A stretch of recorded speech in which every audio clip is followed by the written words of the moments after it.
que não basta rodar o algoritmo, ele vai dar uma recomendação. Aquilo é uma recomendação. A decisão final é do gestor, que vai estar olhando para aquela recomendação com base em dados que só ele tem. E é subjetivo, que no número não aparece. E aí que está a grande sacada, que é como a tecnologia usa, a tecnologia, o algoritmo, a ciência, né, enfim, pode ajudar a trazer a parte do exemplo, né? Você pode dar um aumento salarial, que é o que a gente faz, né, às vezes no ciclo de mérito, promoção, pode dar um aumento salarial para essa pessoa, mas quanto? 5%? 20%?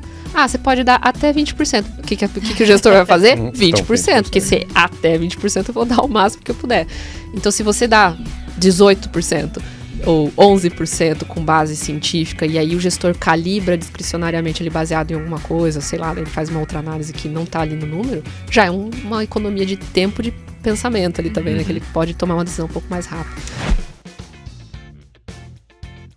No episódio de hoje, a gente entrevistou a Lilian Kazama. Ela é diretora de remuneração e mobilidade no iFood, mãe de gêmeos, apaixonada por matemática, uma resolvedora de problemas nata e palestrante do evento da World at Work, o Total Rewards 2023, que vai rolar em San Diego nesse ano, em junho, no mês de junho. Então fica ligado aí. A Lilian vai apresentar uma palestra sensacional sobre como a tecnologia, como o algoritmo pode ajudar a evitar ali os vieses dentro de remuneração. Tá sensacional esse bate-papo. Além de falar, é claro, da palestra dela, a gente conversou sobre muitos assuntos, sobre como a tecnologia ajuda o profissional de remuneração no dia a dia, sobre maternidade, sobre os vieses também de remuneração, então não só sobre a palestra dela, mas como esses vieses eles podem influenciar a tomada de decisão, recrutamento e seleção, enfim, conversa incrível com a participação da Lilian e do Carlos também, nosso amigo, o Carlos da Forma. Casa cheia, mesa cheia, sensacional o papo.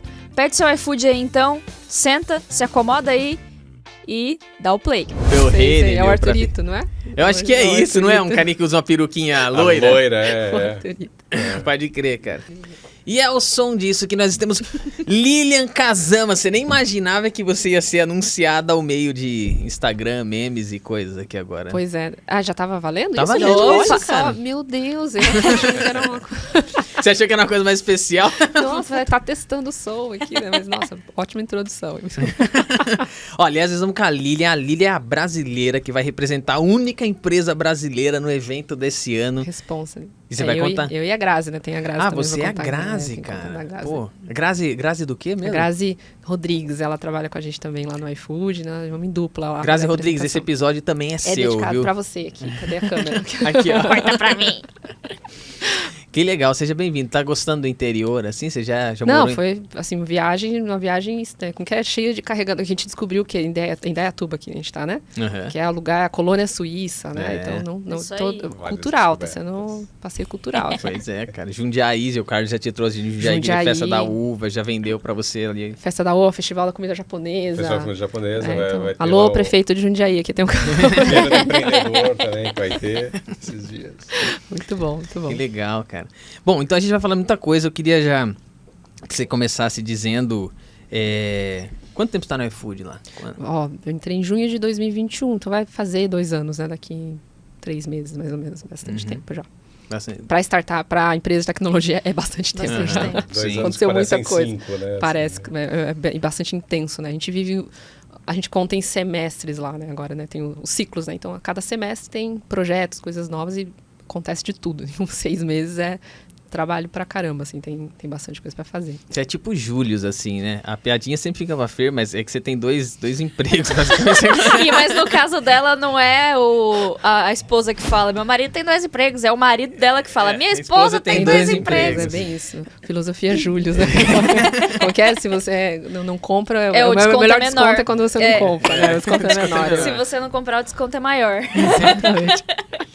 E aí, como que é isso, cara? Você é mãe de gêmeos, meu. E eu conheci tua história, a gente, ano passado, viajando.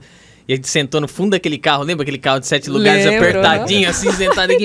Cara, você gostou? Eu falei, cara, que doido, meu. Como que é isso, cara? Eu acho que é uma coisa... primeiro que ter filhos é uma decisão, né? Que você toma uma decisão e tudo, né? Eu vou ter filho porque você começa a ser responsável por uma outra vida, né? Uma outra dinâmica, né? De você abrir mão, às vezes, dos teus... Né? Do teu momento. Eu falo pro meu marido assim, quando que foi a última vez que a gente sentiu preguiça? Porque não dá pra ter preguiça, não tem tempo, não existe. Né? É um luxo ter preguiça, porque todo dia a gente tem uma rotina de acordar, eles dependem da gente. Então, eles estão com 2 anos e meio, se fizer a conta aí, vocês vão ver que eles nasceram na pandemia. Então, eles nasceram em setembro de 2020, num cenário em que o mundo inteiro tava aquela loucura. Eu lembro quando eu descobri que eu tava grávida e eram gêmeos, eu lembro certinho, eu fui fazer ultrassom, eram 2, putz, caramba, né? Era aquele choque. E eu lembro que eu fui indo pra empresa, falei, meu Deus, eu vou contar pras pessoas, que notícia, né, doida, assim. E eu lembro que eu cheguei no escritório 18 de março, né? Eu nunca vou esquecer da data, porque foi uma data emblemática, onde foi anunciado que era uma pandemia global, e porque parecia que ia passar rapidinho, todo mundo vai pra casa. Então, eu lembro que eu fiquei assim, daqui 2 semanas a gente volta, Era 15, daqui um 15 mês, dias. ou daqui um mês, ou no máximo daqui 2 meses. Então, assim, eu lembro de dar tchau para as pessoas, assim, do trabalho, sem saber que talvez era a última vez que eu estava vendo aquelas pessoas. Meio triste, né, isso, né? Mas muitas pessoas eu vi talvez pela última vez, e foi a última vez que elas me viram sem barriga. Ninguém me viu grávida. Meus pais, ninguém, meus sogros. Então foi muito solitário, assim, foi um período... Além do medo, não tinha vacina, não tinha nada. Então fiquei enclausurada em casa, trabalhando de casa. As restrições que a grávida tem, né? Até de medicação, medo, tudo né? Mais, e putz, eu tinha que fazer a consulta, só de ir na consulta, assim, máscara, álcool em gel, eu tinha medo de ir no mercado, tinha medo de tudo. Eu tinha muito medo, assim, de pegar e não sabia o que poderia acontecer, porque ninguém sabia mesmo o que ia acontecer. Então foi um período, já é difícil. Aí mais a pandemia, então gerou bastante solidão, assim, pra mim. Mas foi um período de muita reflexão. E aí, quando eles nasceram, vem aí o próximo desafio. Nasceu 2 crianças, né? Pô, coisa mais linda do mundo. Saudáveis, graças a Deus, tudo muito bom. Ninguém veio visitar, não podia. Como é que você vai trazer, né, pessoas Você é o tipo de mãe que gosta de visita, assim, logo de cara? O que você... Pelo menos a minha mãe, eu queria ter por perto, sabe? Minhas irmãs, minha avó, sabe? Meu sogro, minha sogra, enfim. Eu queria que, pelo menos o núcleo familiar mais próximo. Ninguém pôde estar perto na época, porque não tinha como trazer. Trazer minha avó para São Paulo, que eu morava em São Paulo, era, assim, pedir para correr um risco gigantesco. A gente não sabia se podia pegar uma coisa no ônibus, por exemplo. Era nesse nível. Então, foram 3... Aí demorou mais uns 3 meses até eu falar, não, acho que agora tá um pouco seguro. E no Natal, eu lembro de 2020, a gente tentou sair, assim, foi pro interior de carro, para não ter problema, para encontrar pelo menos a família. Então, foi um período difícil. Então, para mim, isso foi a primeira coisa. E aí, depois, a reflexão de, e agora? Quando eu voltar a trabalhar, como é que vai ser? Quem sou eu? E aí eu lembro que eu amamentava, eu trocava 16 fraldas por dia, né? Então, você pensa aí... Você contava ali já, né? Não, eu tinha todo Você vira sócio da Pampers. Você sabe...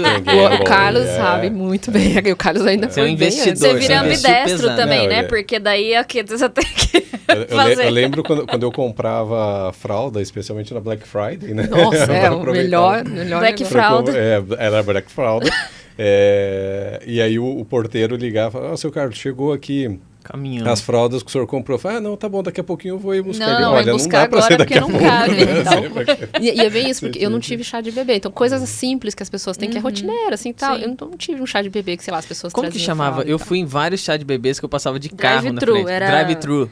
Teve. Aí depois só que eu já tinha ganhado quando alguém teve essa ideia maravilhosa e tal. Mas não teve essa coisa do... São crianças hoje, assim, que passam álcool em gel. Não, porque tem essas crianças da pandemia, assim, né? Que elas estranham quando as pessoas estão sem máscara. Elas vão... direto no álcool em gel ali. Do álcool em gel não tanto, mas teve o começo ali de estranhar mesmo uma pessoa sem máscara e tal. Mas eu lembro que eu tava falando, 16 fraldas por dia, então eu tinha uma rotina regrada, eu sou mega regrada, então a rotina que foi o que me salva, porque eles acordavam no mesmo horário. Eu raramente ficava cansada, eu cuidava deles sozinha, porque meu marido ia trabalhar, ele não tinha licença paternidade, 20 dias, ridículo, né? Aquela licença que é super igual, né? E aí eu tinha 6 meses em casa, 7 quase, com férias. Então, eu fiquei em casa com os 2, tinha ajuda, não tinha ninguém. Mas eles eram muito bonzinhos, assim. Então, eles acordavam no mesmo horário. Tudo regradinho. Só que só de amamentar, eu amamentei no peito até 6 meses, né? Desgasta, né? A mãe é muito energia. Não só o desgaste, mas é o tempo. Eu ficava assim, acho que 1 hora, mais ou menos, porque é o tempo ali de dar uma mamar, fazer a rotar. Aí botava pra rotar, às vezes colocava ali pertinho no bebê conforto e próximo. Era uma indústria ali quase, que eu falava, né? Um restaurante. Você terminava o segundo, já estava quase na hora do primeiro de novo. Então tinha um tempo ali que todo mundo imagina, você sai sentar na poltrona lá no quarto, ficar olhando pra criança, pro teto, aquele momento sublime. Não é um momento sublime todo o tempo, né? Tem, óbvio, alguns momentinhos que eu ficava lá curtindo. Mas, geralmente, eu tava ali no sofá mesmo. Então, eu ficava muito tempo pensando, gente, esse tempo eu podia estar fazendo alguma coisa. O que eu podia fazer? Né? Então, gastava umas 2 horas, talvez, esse processo todo. Eu comecei a fazer curso online, assim, coisas assim, tipo, vi alguma coisa, legal esse curso aqui, fiz até curso de programação, Python, sei lá o quê, porque eu tinha um medo de esquecer as coisas do trabalho, eu morria de medo, meu Deus, eu vou esquecer o inglês, que eu falava inglês e tal, vai travar, porque agora eu só fico então eu ligava na TV, ficava ali, eu aproveitava esse tempo para ficar exercitando a cabeça, o cérebro, porque eu não tinha visita, não tinha nada, e falei, meu Deus, eu vou definhar aqui. Então, foram momentos, assim, de muitas reflexões, insegurança, tem o tal do puerpério, todo mundo fala, e mais a pandemia e inseguranças, se eu vou voltar, como é que eu volto, será que vão me reconhecer, será que quem sou eu? Então foi longo 7 meses de muita reflexão. Nossa, enfim, foi maratona. Eu vejo minha esposa no segundo agora, e foram 7 anos de diferença, e ela curte de uma outra forma, porque esses momentos pra ela falou assim, cara, tipo, quero aproveitar muito isso. Porque então, passa rápido. Passa. Então, eu ia te perguntar um negócio, eu falei assim, cara, eu te provocar nessa. E você não tem medo de esquecer também desse momento então, agora, cara? Tipo, do tá pertinho, né? Porque você bota minha cabeça ali, mas e esse aqui, tá ligado? Porque às vezes eu queria mesmo, porque era, como eu falei, 16 fraldas por dia, então 16 horas, mais ou menos também, que era cada hora que eu fazia. Eu aumentava acho que umas 8 vezes ali cada um. Tinha momentos que eu tava cansada, eu queria relaxar mesmo. Tinha momentos que eu tava ali curtindo. Mas hoje eu olho, ainda bem que a gente tem celular, essas coisas que a gente tira foto de tudo, né? Filma tudo, não sei o quê. E o Google é legal que ele fica mandando, né? Há 2 anos, há não sei quanto. Faz as montagens. Nossa, coisa malhada. Aí eu tava ontem, inclusive, mandei até pro meu marido, que eu tô viajando, né? Tô a trabalho, eles estão lá em Curitiba. E aí veio o Google, mandou uma foto da minha filha comendo, a primeira vez que ela comeu um milho. Eu dei um sabinho de milho para ela, assim, ela tinha uns 7 meses, sei lá quando. E aí, coisa mais linda, comendo. Então, e essas coisas a gente guarda na memória, assim, mas não fica tão claro. E quando você vê a foto, você até relembra o dia, o que você fez, né? É muito gostoso, assim, mas passa rápido. Passa e a gente esquece detalhes, cheirinhos. Eu morro de saudade daqueles momentinhos ali grudadinho com eles, é muito bom. Aí depois dos 2 chega nos 7, 13. Quando seus meninos tá com quanto? Suas meninas. O mais novo tá com 7, as meninas vão fazer 12 agora em maio, né? Tá vendo? Então, 12. Já vão pro acampamento lá sozinhas e tudo. Cara. Pré-adolescente. Não, uma criança não trabalhão, cara. 2, eu nem imagino. Mas não deve ser simples, mano. É uma parada assim. Eu brinco que, como eu não tive então eu não consigo nem comparar se é trabalho dobrado. Então, uma pessoa falou pra mim assim, olha, você vai ver que pra você vai ser trabalho. Não é trabalho dobrado, você não sabe qual é a referência. Exato. Então, pra mim, eu brincava até que é escalável, porque um acordava e fazia as mesmas coisas. E até hoje é assim. Então, os 2 acordam, os 2 se arrumam pra escola. Dormiam bem à noite? Dormiu super bem. Pô, isso faz uma diferença também, cara. Nossa, não dá pra reclamar. Eles, óbvio, tinham momentos, fases, às vezes tá um pouco mais doente, nariz entrancado. Mas foram sempre crianças que dormiam bem, assim. Eu falo pra eles que eu acho que eles tinham uma compaixão ali, sei lá, colaborar aqui. Eles combinaram. Mas raramente os 2 entram em crise juntos. Agora tá na fase das briguinhas e tal, mas natural, porque agora que eles perceberam que não são uma pessoa só, né? Que eu acho que agora a gente, 2 crianças diferentes, tem vontade diferente, um quer brinquedo do outro, mas normal. E aí eu falo que agora minha profissão nova é advogada de pequenas causas, né? Todo dia bem tá lá. Bem pequenas mesmo. Vamos lá, esse aqui é da Lara, esse aqui é do Léo, a gente negocia ali, então, tem fases, né? E isso é muito bom. Mas sono, que é o problema de muitas crianças, bebês e tal, a gente, graças a Deus... Você falou que eles estão com 2,5? 2,5. E aí você tá no iFood e vai fazer 1 ano e 10 meses. Isso. Aqui eu resgatei aqui no meu cérebro. Resgatou nada, ela foi olhar aqui, ó, tá aqui, ó. Ela não vai fazer conta. O cérebro externo dela. Não, meu HD é externo, aí eu não falei que era interno. Como é que foi essa transição de carreira, né? Com eles mega pequenos. Esse é um ponto bom que eu queria entrar, inclusive, porque, como eu tava falando, né? Puxa, eu tava lá em casa, na licença, pensando na vida e eu vou esquecer as coisas que eu sei. Eu morria de medo, eu não sei por quê, porque a grávida já perde um pouquinho a memória, a gente fica com uma falha de memória ali um pouco, né? E aí, eu morria de medo de esquecer. Aí eu tava em casa um dia, recebi uma mensagem do iFood, com a vaga lá que tinha em aberto, e aí eu falei, por que não? Né? Vontade de conversar com alguém. Bater um papo, assim, falar sobre a empresa e tal. E aí eu topei o bate-papo e fui conversar, e bate-papo gostoso, legal, porque assim, é uma entrevista, mas é um bate-papo, querendo ou não, porque eles contam os desafios que eles têm e tal. E aí foi avançando o processo ao ponto de avançar tanto que foi pro estágio final. Achei que ia ser só um papo ali só e acabou, mas porque eu tava com 0 intenção de mudar, né? Eu tava numa outra empresa, Já Você tava onde? Eu tava no Nubank. Assim, fãzaça da empresa até hoje, cliente fiel e tal. Mas eu entrei no Nubank em 2016, quando ninguém conhecia muito bem. Eu lembro que até para explicar para as pessoas para onde eu comprei a revista, assim, falou, essa empresa, startup. Não é sacanagem. Minha mãe falava assim, meu Deus, que aposta. Meu pai ia ser o cara que ia falar assim, minha filha tem cesta básica. Previdência privada. Né? Mas foi uma aposta na época. Eu lembro que era desconhecido, mas eu vi um potencial ali. Então foi uma honra, assim, ter participado pelo começo da estruturação das operações de RH. Né? A gente tava bem nessa época. Assim, uma escola, né? Uma assim, escola, você por esse momento, vive intensamente. Assim, eu lembro que a gente celebrou os 500 funcionários, agora eles estão lá com 8.000, né? Então foi muito bacana, experiência aprendi muito. Eu já tinha o quê? 4 anos já. Então, como eu falei, 2 anos é bastante coisa. Imagina 4 anos. Então, 4 anos já tinha visto bastante coisa, participado de construção de muitas coisas. Então, assim, tava num lugar já que... Sabe quando você tem aquele sentimento de missão cumprida? Assim, de, poxa, que legal, eu queria poder ajudar também outras empresas com novos problemas, o que eu puder contribuir. E aí foi quando o iFood apareceu e aí tive as conversas, mas achei que não ia dar em nada. Que nem eu falei, beleza, não deu nada. Nisso eu voltei de licença, maternidade, né? Já tinha mudado para Curitiba, já tinha tomado a decisão de voltar. E aí veio a offer, lembro certinho, foi no meu aniversário, inclusive, 30 de maio. Recebi a offer, fiquei muito balançada. E agora? Porque eu tava feliz no Nubank, assim, né?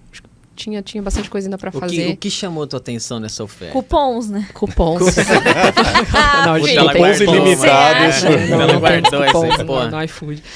Eu acho que chamou a atenção e é muito marcante essas coisas, né, histórias, né, de como as empresas fazem parte da nossa vida, assim como o Nubank, por exemplo, faz parte da minha, mas o iFood foi meio que uma rede de apoio para mim na pandemia, que não podia sair de casa, não tinha ninguém para cozinhar, mercado, às vezes eu tava lá com as crianças e como é que eu vou sair com 2 bebezinhos no mercado, me arriscar, né, na época da pandemia, precisava comprar uma fruta, alguma coisa. Então eu usei muito o iFood, muito, assim. Então a marca pegou você, tipo, você teve uma parada com a marca iFood antes dessa oferta. E eu acho que fica no inconsciente, pra mim ficou uma coisa meio que como se fosse uma gratidão, sabe? Fez parte da história, do momento mais difícil, talvez, que eu não tinha minha mãe por perto. Puxa, eu tava ali com 2 crianças, eu queria comer, eu não conseguia nem levantar pra ir fazer uma comida, e pedia no iFood rapidinho ali, conseguia descer pegar. Então, essas coisas todas, assim, que foram acontecendo, que nem eu falei, a licença materna foi muito marcante para mim, que ajudou a estabelecer algumas coisas, que fez, talvez, com que a marca ficasse presente ali. Então, não só a marca, daí quando eu conheci a empresa, que daí teve todo o papo, né, e as conversas que eu tive, não foi só com uma pessoa, foram várias pessoas, você vai conhecendo um pouco o que a empresa está fazendo, além do delivery, porque eu conheci o iFood do delivery. Quando eu comecei a conhecer todas as coisas que o iFood fazia, e tem umas coisas muito legais, depois eu posso contar para vocês aqui também, relacionado principalmente ao que o iFood dedica, por exemplo, à educação, que é muito legal, é o mote que a gente tem lá, e como isso a gente devolve para a sociedade. Cara, tem uma história legal ali que eu acho que eu posso contribuir, né? Além de muitas coisas que tinham ainda para construir também. Então, acho que pesou muito aquela coisa que eu tive no Nubank em 2016, quando eu aceitei a offer de eu trabalhar no Bradesco, gente. Então, troquei o Bradesco, era HSBC Bradesco, para ir para o Nubank, um banco digital, que não tinha nem agência. Como assim? Então, acho que foi isso. E aí, para viver uma nova aventura. E a maternidade que fez isso, porque quando você vive o novo, a maternidade é isso, você vive um novo ali, o inesperado, aquilo que você vai aprender. Eu falei, acho que eu gostei disso. Quero viver de novo aquela emoção de aprender algo novo, de viver algo diferente, conhecer gente nova e tal. Então, acho que foi isso. E aí eu acabei aceitando a oferta, era uma posição bacana também, acho que fazia parte também na parte profissional. Então você tá escalando agora. Então eu tô imaginando, o brand pegou você tava grávida, essa marca fez muita relação, depois a posição é legal, e a hora que o dinheiro também chegou um momento... Não, óbvio, a gente toma sempre decisões baseadas na conta, tem que fechar. Mas a parte legal, que é a reviravolta, eu não estava trabalhando como remuneração no Nubank. Não era a minha função principal. Trabalhava com operações de RH, então era folha, benefícios, aí tinha toda a parte de legal relations, né, que a gente trabalhava também, medicina do trabalho e tal, mas não era remuneração. A remuneração tinha saído do meu chapéu já fazia um tempo, eu estava dedicada em toda a parte operacional.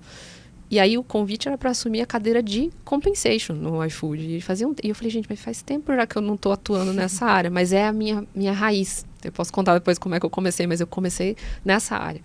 E aí foi como voltar para as origens, assim. Eu lembro que quando eu aceitei a offer, eu aceitei muito assim, beleza, faz tempo que eu não toco isso, mas eu lembro dos princípios, eu sei o que tem que ser feito. E no fim do dia não é só sobre a parte técnica, né? É sobre quais problemas a gente precisa resolver. Que aí tem muito a ver com depois de adulta que eu descobri isso, né? Por que eu gosto tanto dessa parte de remuneração, né? Porque ninguém nasce, a Tati falou isso também no podcast, né? Ninguém se forma na faculdade, meu sonho é trabalhar na área de remuneração. Nunca, a gente sempre cai ali por acidente. E aí um dia, fazendo uma reflexão, eu lembrei que quando eu era mais nova, quem estudou comigo vai lembrar, na escola eu sempre gostei de matemática, sempre fui aquela que tirava notas boas em matemática. Japonesa, cara. Então tem esse bias também. É verdade, é controverso. Bias, isso é bias. Isso é muito bias e tinha muita pressão disso também. Mas é mesmo, eu tenho aqui uma bias, né? Eu tô aqui, o desvio padrão muito tá presente. E aí tinha essa pressão, o pessoal, você vai ser médica. Não, gente, não quero ser Eu tenho medo danado de uma das minhas filhas que ela adora matemática. Eu tenho um dela pânico ser melhor que você? Não, tem um pânico dela ir pra remuneração. Eu tenho isso, Não, melhor do que eu, ela vai ser com certeza. Isso não tá difícil, mas é o pânico de ir pra remuneração. Né? Mas aí que tá, daí todo mundo olha, você é boa em matemática, você vai ser engenheira. Você vai então, tinha algumas coisas assim já pré-marcadas. Só que não, eu gostava de gente, eu gostava de conversar. Eu achava que ia pro jornalismo, eu gostava muito de comunicação.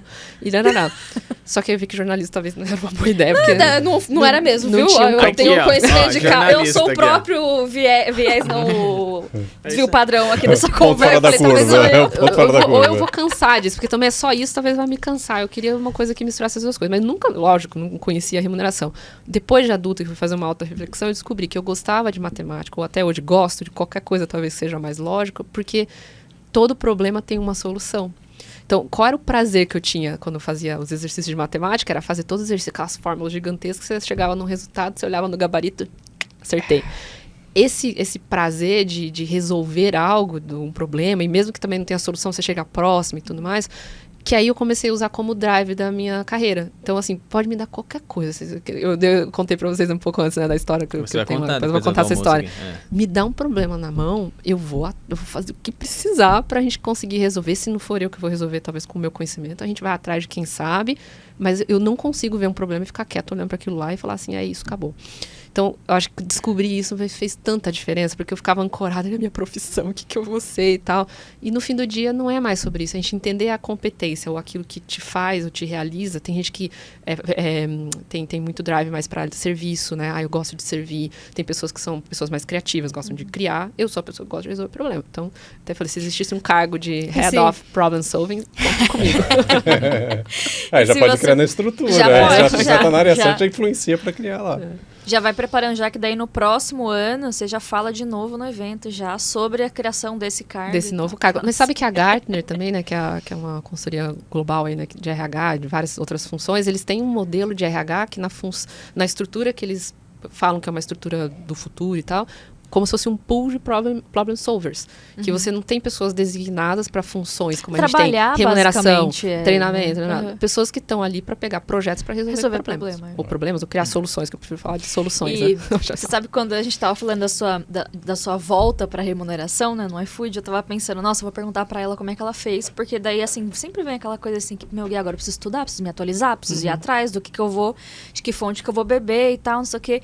Mas quando você tem esse drive forte de eu sou uma resolvedora de problema, não importa, né, o contexto. E aí a gente aprende onde tiver que aprender, né? Então, assim, não tem uma coisa assim, preciso de um curso específico de remuneração e tal. Precisa. Mas se você tiver o drive do tipo assim, eu vou aprender remuneração em qualquer contexto, porque o meu foco é o problema, e se meu problema hoje, meu desafio é a remuneração. Esse é o desenvolvimento do pensamento consultivo mesmo, né? Assim, de você entender o que é o problema e a técnica ali, como é que você vai fazer porque os problemas variam. Aí você tem que ter um repertório de, eu vou puxando aqui, e se você não tem, onde buscar? Aí que entra as consultorias que apoiam a gente em várias coisas, né? Que às vezes a gente tem um problema pontual e é uma consultoria que pode vir ajudar já com uma solução ou com alguma coisa que deu certo. Mas eu nunca vou esquecer uma coisa emblemática também, que no processo que eu passei no iFood, isso foi para mim marcante. Até resgatei, você já traz material. Numa das etapas, né, o pedido foi, prepare um material. Eu adorei, gente, preparar um PowerPoint, que delícia. Fazia tempo que eu não abri o computador, assim, falei, que delícia, né? O pessoal ficou olhando e falou assim, sério, meu? Naquela época a gente pedia para ir no mercado, né? Assim, né? Se você pudesse sair para ir pro mercado, já estava feliz para fazer um PowerPoint. Eu vou abrir o computador e fazer um PowerPoint. E aí eu lembro que o pedido foi, traga qual é a sua visão sobre a área de remuneração do futuro. 2 slides. Esse foi o pedido. Aí eu fiquei, nossa, e agora? Faz tempo que eu tô na área, vamos lá. Daí, abri o computador, pesquisando, né? Várias fontes e não só... Você digita lá, futuro da remuneração. Não tem, né? Óbvio. Tem, mas e não tinha chat qual GPT. a tendência? O que está acontecendo no mundo? O mundo na pandemia, acontecendo um monte de coisa na economia e tudo mais. O que vai ser o mercado de talentos? Então, começa por ali. E aí, depois você começa encaixando as outras coisas, né? Será que agora as pessoas estão influenciando... como fala, direcionado, valorizando mais salário ou qualidade de vida? Foi aí que entrou as discussões sobre o well-being, começa a entrar a flexibilização das coisas, a pessoa querendo trabalhar de casa. Então, se você entende as tendências, você consegue criar soluções baseadas na função. E se a gente também liga o radar para ver as coisas que acontecem à nossa volta, a gente consegue também. Porque, por exemplo, era um momento super que você estava vivendo, de uma adaptação, de uma coisa nova que estava acontecendo, um cenário mundial novo, e você precisava ali, dentro das condições que você tinha, aí você valorizava outras coisas, e aí é um movimento que você vai, liga o radar, presta atenção no que está acontecendo à sua volta, que você aplica isso em qualquer contexto. E olhar para o futuro, aqui foi o pedido, né? O futuro, o que é o futuro? Pós-pandemia, que a gente não sabia nem que se ia estar vivo no outro mês, né? Se ia ter vacina, sei lá. Então foi um período complicado, mas que, nossa, ajudou muito a trazer muitas reflexões. Eu lembro que na apresentação eu até trouxe, ESG, é um negócio que está começando a se falar, 2020 lá, eu lembro que estava lendo sobre isso e as empresas começam a falar disso de forma intencional e não só como uma prática. Então, o que isso influencia também na parte de remuneração? Então, e não só remuneração, né? Total rewards, né? Que a gente está falando de benefício, a gente está falando de outros pilares. Rewards, né? Rewards, né? Tem que lembrar da pronúncia. Rewards, né? Rewards. Então, foi legal ter feito esse estudo e depois eu resgatei e falei, nossa, eu tava viajando muito, não tava, até que não tava. E o que você pensa hoje? Qual é o futuro do profissional de remuneração? Esse cara vai acabar... 2 anos depois, né? Aquilo que você escreveu lá atrás. Nossa, acertei. Não, eu acho que tem coisas que foram assertivas, que é a flexibilidade ficou, né? Da pandemia, foi todo mundo pro remoto. Algumas empresas voltaram para o híbrido, outras presencial 100%. Então, criou-se novas formas de trabalho, novas formas de remunerar surgiram. Então, pessoas que continuam trabalhando de casa ganhando em dólar. Nunca, jamais a gente começava a pensar nisso. Eu vi um caso, não sei se isso é legal também, mas uma pessoa falou, nossa, eu perdi uma pessoa da empresa, o cara vai continuar trabalhando do Brasil, não precisa nem mudar de casa, tá lá no quartinho dele, ganhando em dólar e a empresa paga ele pelo PayPal. Acho que é uma empresa da Austrália, sei lá o quê. Sei lá, se isso está invadindo alguma coisa das questões legais, de contrato e tudo mais, mas era impensável isso antes da pandemia. A pessoa tinha que fisicamente remover barreiras, né? Então, como viver num mundo agora que não existe mais barreiras e como é que eu vou competir agora com essa remuneração que é em outra moeda, que é o desafio. E aí entram outros componentes que saem agora do salário, do dinheiro, que falava bastante antes, mas agora acho que ficou mais forte, que é a remuneração intangível, né? Liderança, cultura, quanto que a pessoa... Eu gosto, a gente fala engajamento porque é palavra comum, mas o pertencimento, eu acho que é tão forte agora, que é o belonging. Nos Estados Unidos está usando bastante, né? O belonging, que é o quanto a pessoa se sente parte daquele lugar, daquela função, daquele grupo, e não engajado. Que engajado é a pessoa, eu posso estar engajada agora, amanhã não, mas eu pertenço a esse lugar, eu me identifico com tudo que isso está sendo feito. E sem a referência do físico, né? Exato, exatamente, porque eu perdi o valor daquela coisa de ir para o escritório, identificar com as coisas que estão lá, enfim, com o branding que tem todo, às vezes, no escritório, e gerar esse pertencimento mesmo no virtual, mesmo só fazendo tudo online. Então, acho que tem alguns desafios agora que eu vejo bastante, eu até estou pensando muito sobre isso, que é outras formas de remunerar, não é mais salário. É salário também, que a gente tem que pagar boleto, né? Boletinho. Então, é muito no conceito, né, da recompensa, né? Eu não gosto muito do termo recompensa, porque parece que você está recompensando... É do reward. Em português, we say rewards. Né? Mas é aquela coisa de você estar recompensando por uma coisa que você tenha prejudicado. Então, eu não gosto muito desse termo, mas ele é legal para explicar essa questão da contrapartida, né? A contrapartida que você tem pelo teu trabalho, pelo resultado que você traz, pelo tempo que você investe e tudo mais, e que amplia, né? essa jornada, essa percepção. Eu, por exemplo, eu valorizo muito, óbvio, o salário, né? Paga minhas contas, mas eu valorizo muito a flexibilidade. Se for perguntar para mim o que eu valorizo mais no iFood hoje, é a flexibilidade que eu tenho, não de horário, de coisas desse tipo, mas assim, a flexibilidade que eu tenho de ser eu mesma, de dar minhas opiniões, de não ter medo de me posicionar e tudo mais, assim, ter essa liberdade, né, autonomia e tudo mais. Isso para mim é demais, assim, eu gosto muito de trabalhar em lugares que são colaborativos, que a gente contribui e constrói junto. Mas tem pessoas que valorizam outras coisas, e aí entra uma coisa da design thinking, né, que fala bastante, mas personas, né? Que a gente, marketing usa muito isso e tudo mais, a gente precisa usar mais ainda em RH, porque cada pessoa tem uma necessidade diferente. E aí entra benefício flexível. Agora eu posso selecionar o que eu quero, o que eu não quero. O iFood tem esse modelo hoje, né? Então, eu valorizo mais o VR do que o plano de saúde, porque eu já tenho um plano, o companheiro ou a companheira tem algum plano e já sou dependente. Então, vou usar meus pontos para pôr no VR, que eu valorizo mais.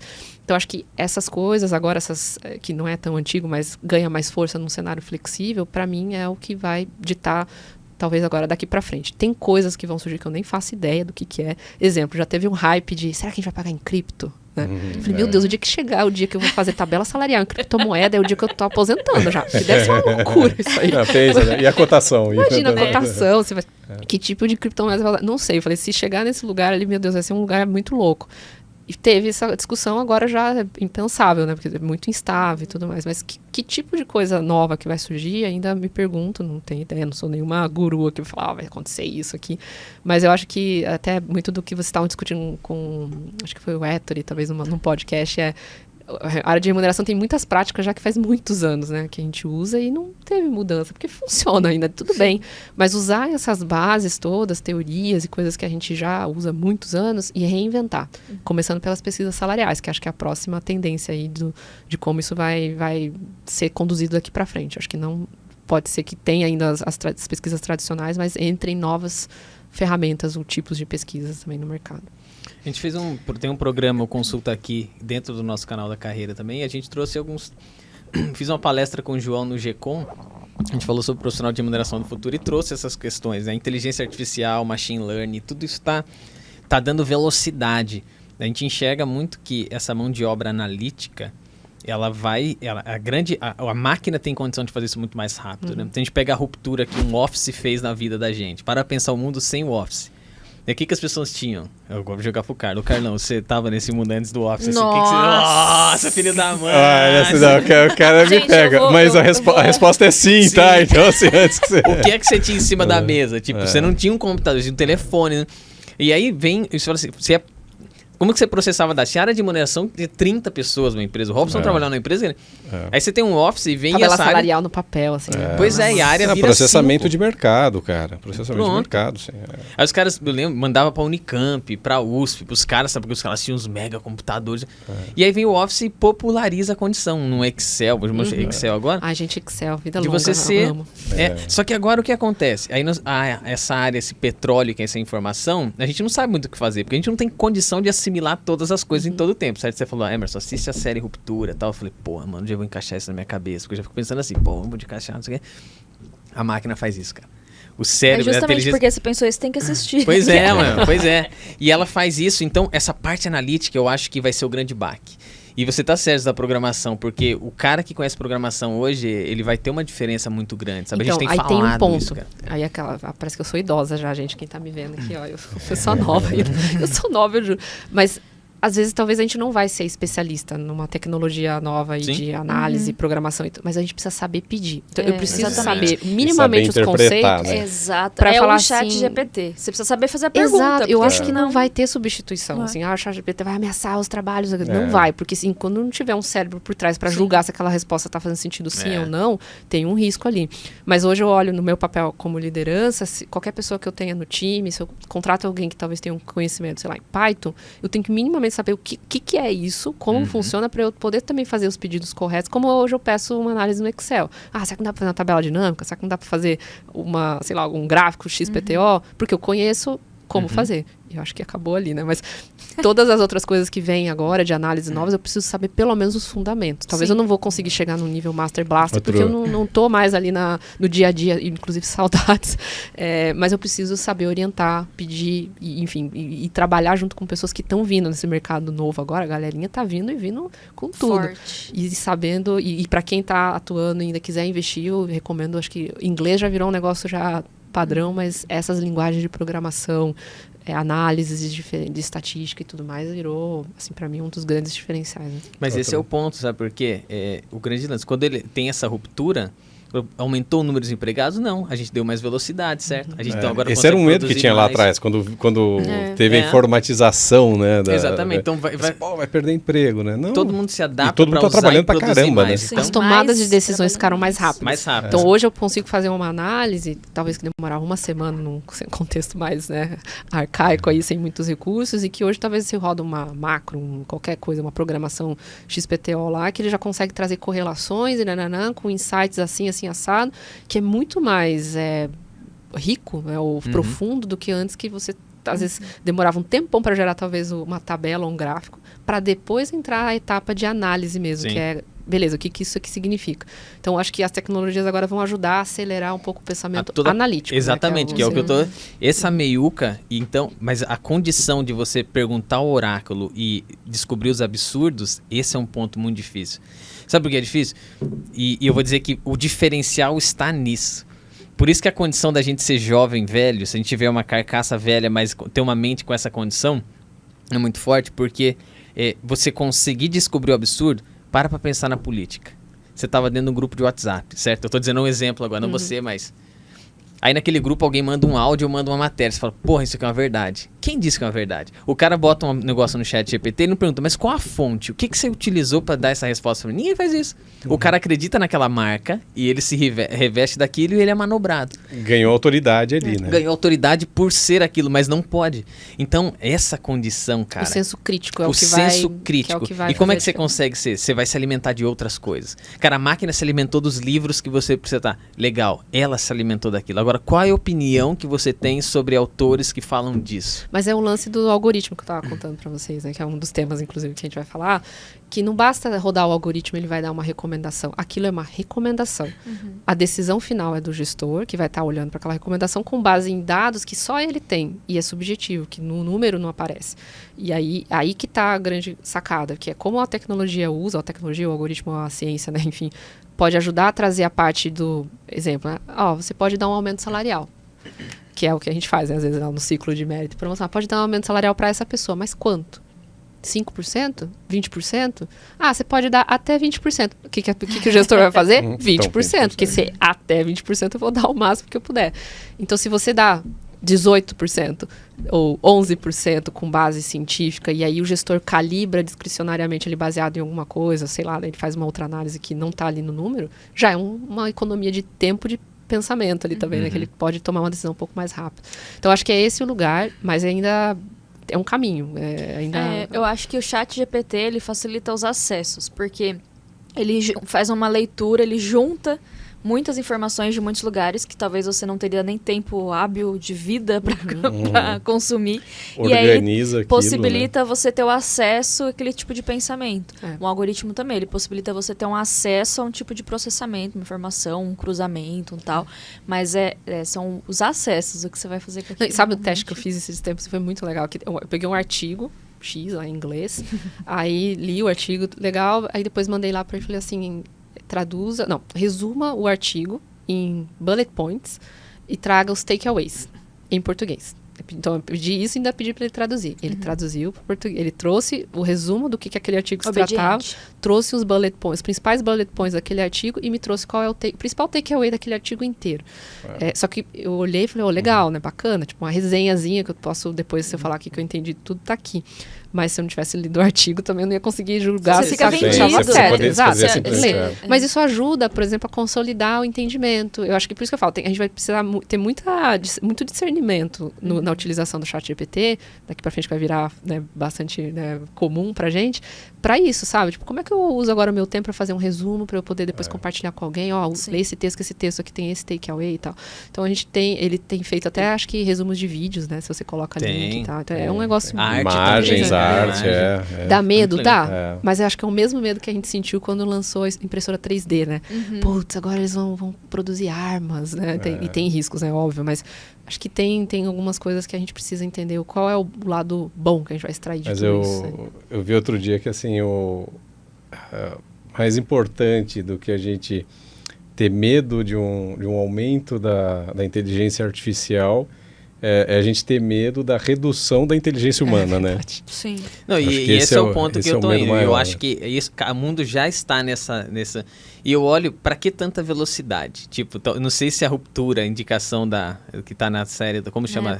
Na Apple TV. Aí tá fazendo propaganda, depois os caras depositam dinheiro pra você na conta, né? Mas eles depositam na minha. Então, na sua, exatamente. Não, na minha não. Já tá rolando um paralelo aí, né? É justamente isso. Por que tanta velocidade? Por que tanta coisa? Onde é que nós queremos chegar desse jeito, sabe? Eu tenho um pensamento crítico sobre isso, assim, mas não vou entrar aqui porque a convidada é quem diz, não eu. Só que antes, convidada, de você entrar na sua palestra, que você conseguiu, eu quero voltar num tema, eu quero cutucar você, e você me responde se você quiser, mas você falou sobre o belong, então imagina assim, antes era retenção, você já pensou quinta série, mano, essa é muito quinta série, ela já pensou, eu olhei pra risinho de canto de boca.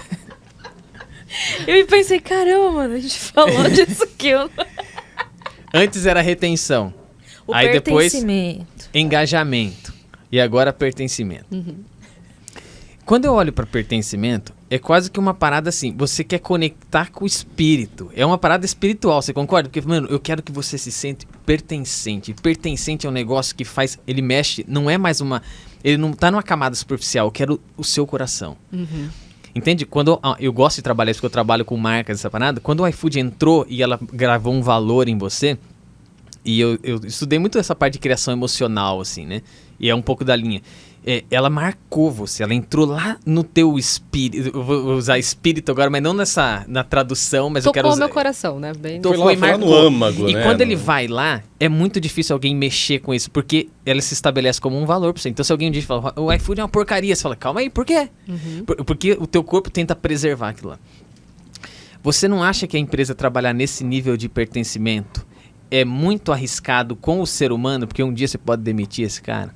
Não, e nossa, super relevante isso aí, né? Porque entra num lugar daquela coisa que todo mundo fala, né? A empresa não é família, né? Então, pode crer. Tomar uma decisão. Mas eu acho que enquanto a pessoa está lá, ela tem que estar no melhor dela, a gente fala muito, né, conheça a sua melhor versão, né, também.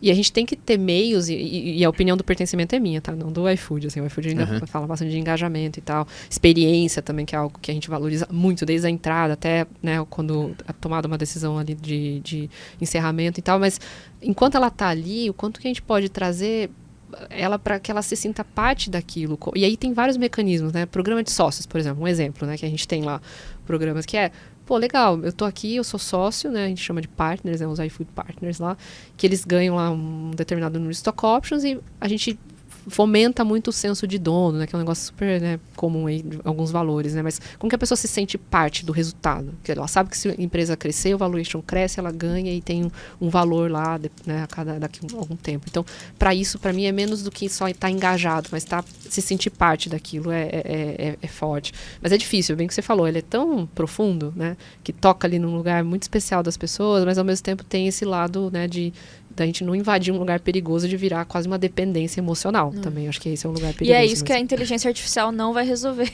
numa situação, né, de um desligamento, num caso de um sentimento de pertencimento tão forte assim. A inteligência artificial não vai te mandar um roteiro do que você faz. Não. Fazer terapia, né? Se você não conhece, se você também não se envolve e também você não lida com o sentimento de pertencimento, entendendo que não é só a marca, mas as pessoas que também ali estão com você, né? Então, quando você tem um sentimento de pertencimento com o iFood, não é só com a marca iFood, porque ela sem pessoas não é nada. Então, você assume um compromisso com as pessoas também. Exato. Então, numa situação delicada, o pertencimento te coloca num lugar também muito mais empático, próximo de quem está passando pela situação. De qualquer situação, né? E desde como que eu me identifico com o valor da empresa, o propósito principal. E o exemplo clássico também, eu já saí do Nubank faz 2 anos, até hoje eu me sinto pertencente ao Nubank. Até às vezes ato falhos, assim, eu me refiro como a gente, né? E eu não tô mais lá. Porque é tão forte, foi tão forte a conexão que eu tive com tudo aquilo, né, que a gente construiu, que a marca ainda pertence muito para mim, tanto que eu sou cliente, né, amo muito tudo que é feito e estou sempre na torcida aqui para que continue crescendo muito, mas eu acho que o employer branding, né, a gente fala muito disso, né, tem a ver com, independente do que aconteça, se você está lá ou não está, o quanto que é o impacto positivo que essa empresa consegue deixar na sua vida, né, não só profissional, mas também como ser humano, né, acho que para mim fez parte, muita coisa. Tem muito a ver com as relações que a gente tem também, né, assim, que acho que não necessariamente essa relação não vai mudar no futuro, né? Ela pode ser que mude por uma parte ou por outra, né? Mas o quanto que essa relação pode ser legal enquanto ela Vocês viram já pesquisas que falam que as pessoas performam melhor quando tem amigos no trabalho, né? E aí eu parei para pensar, assim, os lugares que eu trabalhei, todos os lugares que eu trabalhei, eu tenho grandes amigos até hoje, assim, pessoas muito especiais, que eram parte da vida e tudo mais, mas que tornavam o ambiente leve. Legal. A gente trabalhava com muito assunto crítico, né? A remuneração putz, pagamento de bônus, a gente não podia aquela pressão, mas tinham pessoas tão legais, tão gente boa, de coração bom, assim, que deixavam o clima tão gostoso de trabalhar, que falam, eu sempre acredito nisso, né? Não precisa ser amigo, melhor amigo, não é isso, mas eu digo assim, enquanto dentro do trabalho você está ali, que são pessoas que você tem prazer de trabalhar junto, e acho que é isso que gera esse senso de pertença, quando você se sente parte de um grupo, depois se sente parte de uma empresa, depois se sente parte desse propósito, e assim vai, é muito além do que só engajado. Você, exatamente. Né? Então é um conjunto de coisas, não é só uma coisa. Empresa é uma entidade, né? Você fala assim, a empresa, a iFood. No fim do dia ela é feita de pessoas. Os meus colegas, o meu chefe. Eu trabalho com colegas assim que eu adoro eles. Assim, a gente se diverte muito mesmo, que a gente tem vários assuntos críticos para lidar no dia a dia, mas torna tudo muito mais leve, sabe? A gente tem uma liberdade de conversar e sabe, trocar assuntos difíceis e se ajudar também, que faz com que eu me sinta acolhida, assim, eu me sinto muito acolhida ali com eles junto, né? A mesma coisa com o meu time também, que todo mundo é gente boa. Alô, pessoal, que estiver me ouvindo aí. Vocês são espectadores fiéis aqui do Quinto Dia Útil. É do final do programa que você vai dizer o que... Eu tenho cachê aqui. É o cachê, eu vou pedir aqui. Olha, essa conta pode ficar cara, hein, meu? Esse vai ser um podcast interminável, não vamos ficar aqui. Pô, pessoal, tá na hora de fechar aqui. Mas vamos lá, então. Assim como a empresa ela é uma composição de pessoas para se pertencer, né? Um CNPJ ele não tem um coração e uma alma, são pessoas que caminham para uma mesma direção.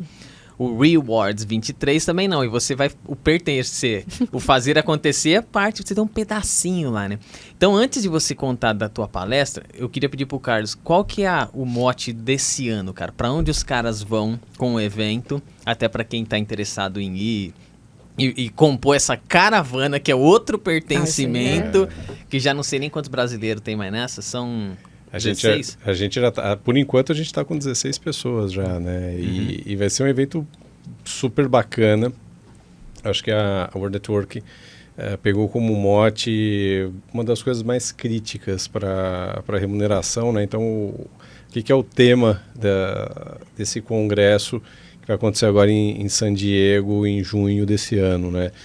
É a arte e a ciência da remuneração, né? Porque a gente não pode nem achar que é só arte, nem só que é ciência, né? Não é só técnica, nem... Então, você tem muito disso. A gente falava um pouquinho, né, agora há pouco, né, de você entender o contexto e você tem as técnicas ali de como é que você trabalha com isso, como é que você conecta tudo isso. Então, esse tema é que vai permear aí os 3 dias de congresso que a gente vai ter. A gente, na verdade, são 5 dias, né? Porque a gente tem um domingo antes lá que a gente tem um Quem for na caravana evento. Vai ter... Quem for na caravana tem agenda especial. Quem for na caravana tem o 5º dia, né? A caravana do Brasil, né? A caravana do Brasil. A gente tem no domingo tem um evento lá para todo mundo, né? Para recepcionar o pessoal, enfim, já começar um network. Tem evento também no meio da semana de network também, que é super legal.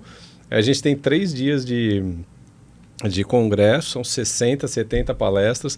Achei muito legal que a Tati falou aqui, falou, pô, eu me vi junto aos meus iguais ali, né? Nossa, exatamente. A turma ali, né? Aliás, Tati, foi show. Você se identifica, né? Sua identidade está ali, né? Você se identifica, porque você encontra ali 2, 3 mil pessoas, né? Desse mundo, falando de remuneração, né, que às vezes a gente está ali com um grupo pequeno, 2, 3 pessoas na empresa, às vezes você encontra um colega lá da outra empresa, tal, mas né, você poder estar junto ali, discutindo e todo mundo olhando para o futuro e o que a gente tem para fazer nessa área. Então a gente vai discutir muito isso. A Lilian vai dar spoiler aqui daqui a pouco, porque ela vai fazer uma palestra lá, que vai ser super legal. E a gente também vai ter o 4º dia. Já está definido já? Já está quase lá, mas Vão ter coisas legais. Vai ter um jogo legal. Vou dar spoiler aqui. Vai ter um jogo legal aqui. A gente vai... Não, mas vai ter Liga Americana? A gente vai... É spoiler. Nossa. Próximos capítulos. Vai ter beisebol que tá rolando. Eu tô curioso já. Vou pesquisar calendário de jogos em junho. Olha a região ali, assim, você vai ter um... Então, assim, já...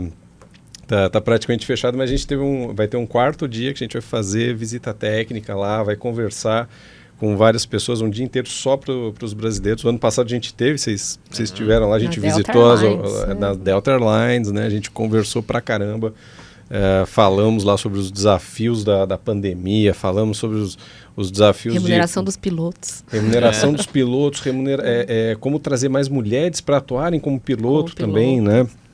Foi um ponto crítico ali que a gente conversou. Então, tem bastante coisa aí que a gente vai trabalhar aí com a arte e a ciência da remuneração em junho. Então fala com a Forma, na pessoa desse cara aqui, ó, Carlos, Forma, F-O-R-H-M-A. Mas, Carlos, depois se quiser deixar também, a gente pode colocar na descrição desse vídeo do YouTube, se tiver no Spotify, dizendo seu celular, outras coisas. Pode colocar o WhatsApp, quem quiser manda o WhatsApp lá pra gente, lá. Normalmente sou eu mesmo que respondo lá, então, Carlos, eu te vi lá no 5º dia útil lá, queria conversar sobre o congresso, vai ser um prazer, a gente marca aí um horário, a gente bate um papo, enfim, como é que vai funcionar, entra em detalhes e tal. Legal. Vamos colocar lá na descrição, sim. Tá bom, então, perfeito. E aí me diga, qual é a palestra que você vai fazer lá? Qual é o tema? Você quer que eu conte o tema ou você quer que eu conte como é que a gente vai parar lá? Não, você vai contar, mas tudo? Aí você fala não, tema, não é um ou outro. Não, eu vou contar que chegou lá. Tá bom, eu vou contar o tema. E chegou lá por causa do Japão, né? Porque você vai ter que voltar lá quando você morou lá. Mas enfim, conta o tema primeiro. Deixa eu contar o tema. Cara, o tema não é um tema da NASA, nada assim, tipo, nossa, que diferença que vocês estão... Não menospreze o tema. A síndrome do brasileiro. Mas aí que eu vou chegar nesse tema. Não menospreze. Então, mas foi esse o pensamento. Mas o tema é reduzindo bias, né, nas decisões de compensation, usando algoritmos e tecnologia. O que é bias? Bias, vamos lá, é verdade. Traduzindo para o português, né? Mas em português é bias, não, é vieses, exato. Vieses, né? Às vezes os gestores... Bias. A gente vem falando muito disso, né? Às vezes quando a gente toma uma decisão, inconscientemente você tem algumas premissas ou crenças, coisas que estão ali com você que influenciam suas decisões, às vezes até de forma inconsciente, né? Ou os bias inconscientes que existem também, ou vieses inconscientes. Então a gente criou mecanismos mais objetivos e não subjetivos que ajudam a liderança a tomarem melhores decisões usando o algoritmo, que não é inteligência artificial, né? Que é basicamente um scorecard, e tem alguns critérios, e tecnologia porque a gente tem um software, aí obviamente tem um parceiro ali para fazer tudo isso acontecer, mas tirando o software também pode ser o bom e velho Excel, ou qualquer outra planilha eletrônica, né? Tem vários, tem o Google Sheets também que o pessoal usa, mas que fazem com que o gestor possa ter uma recomendação e não parta de um nada, né? Por exemplo. Por que eu falo que não é nada assim, nossa, que avançado? Porque algumas empresas já fazem isso.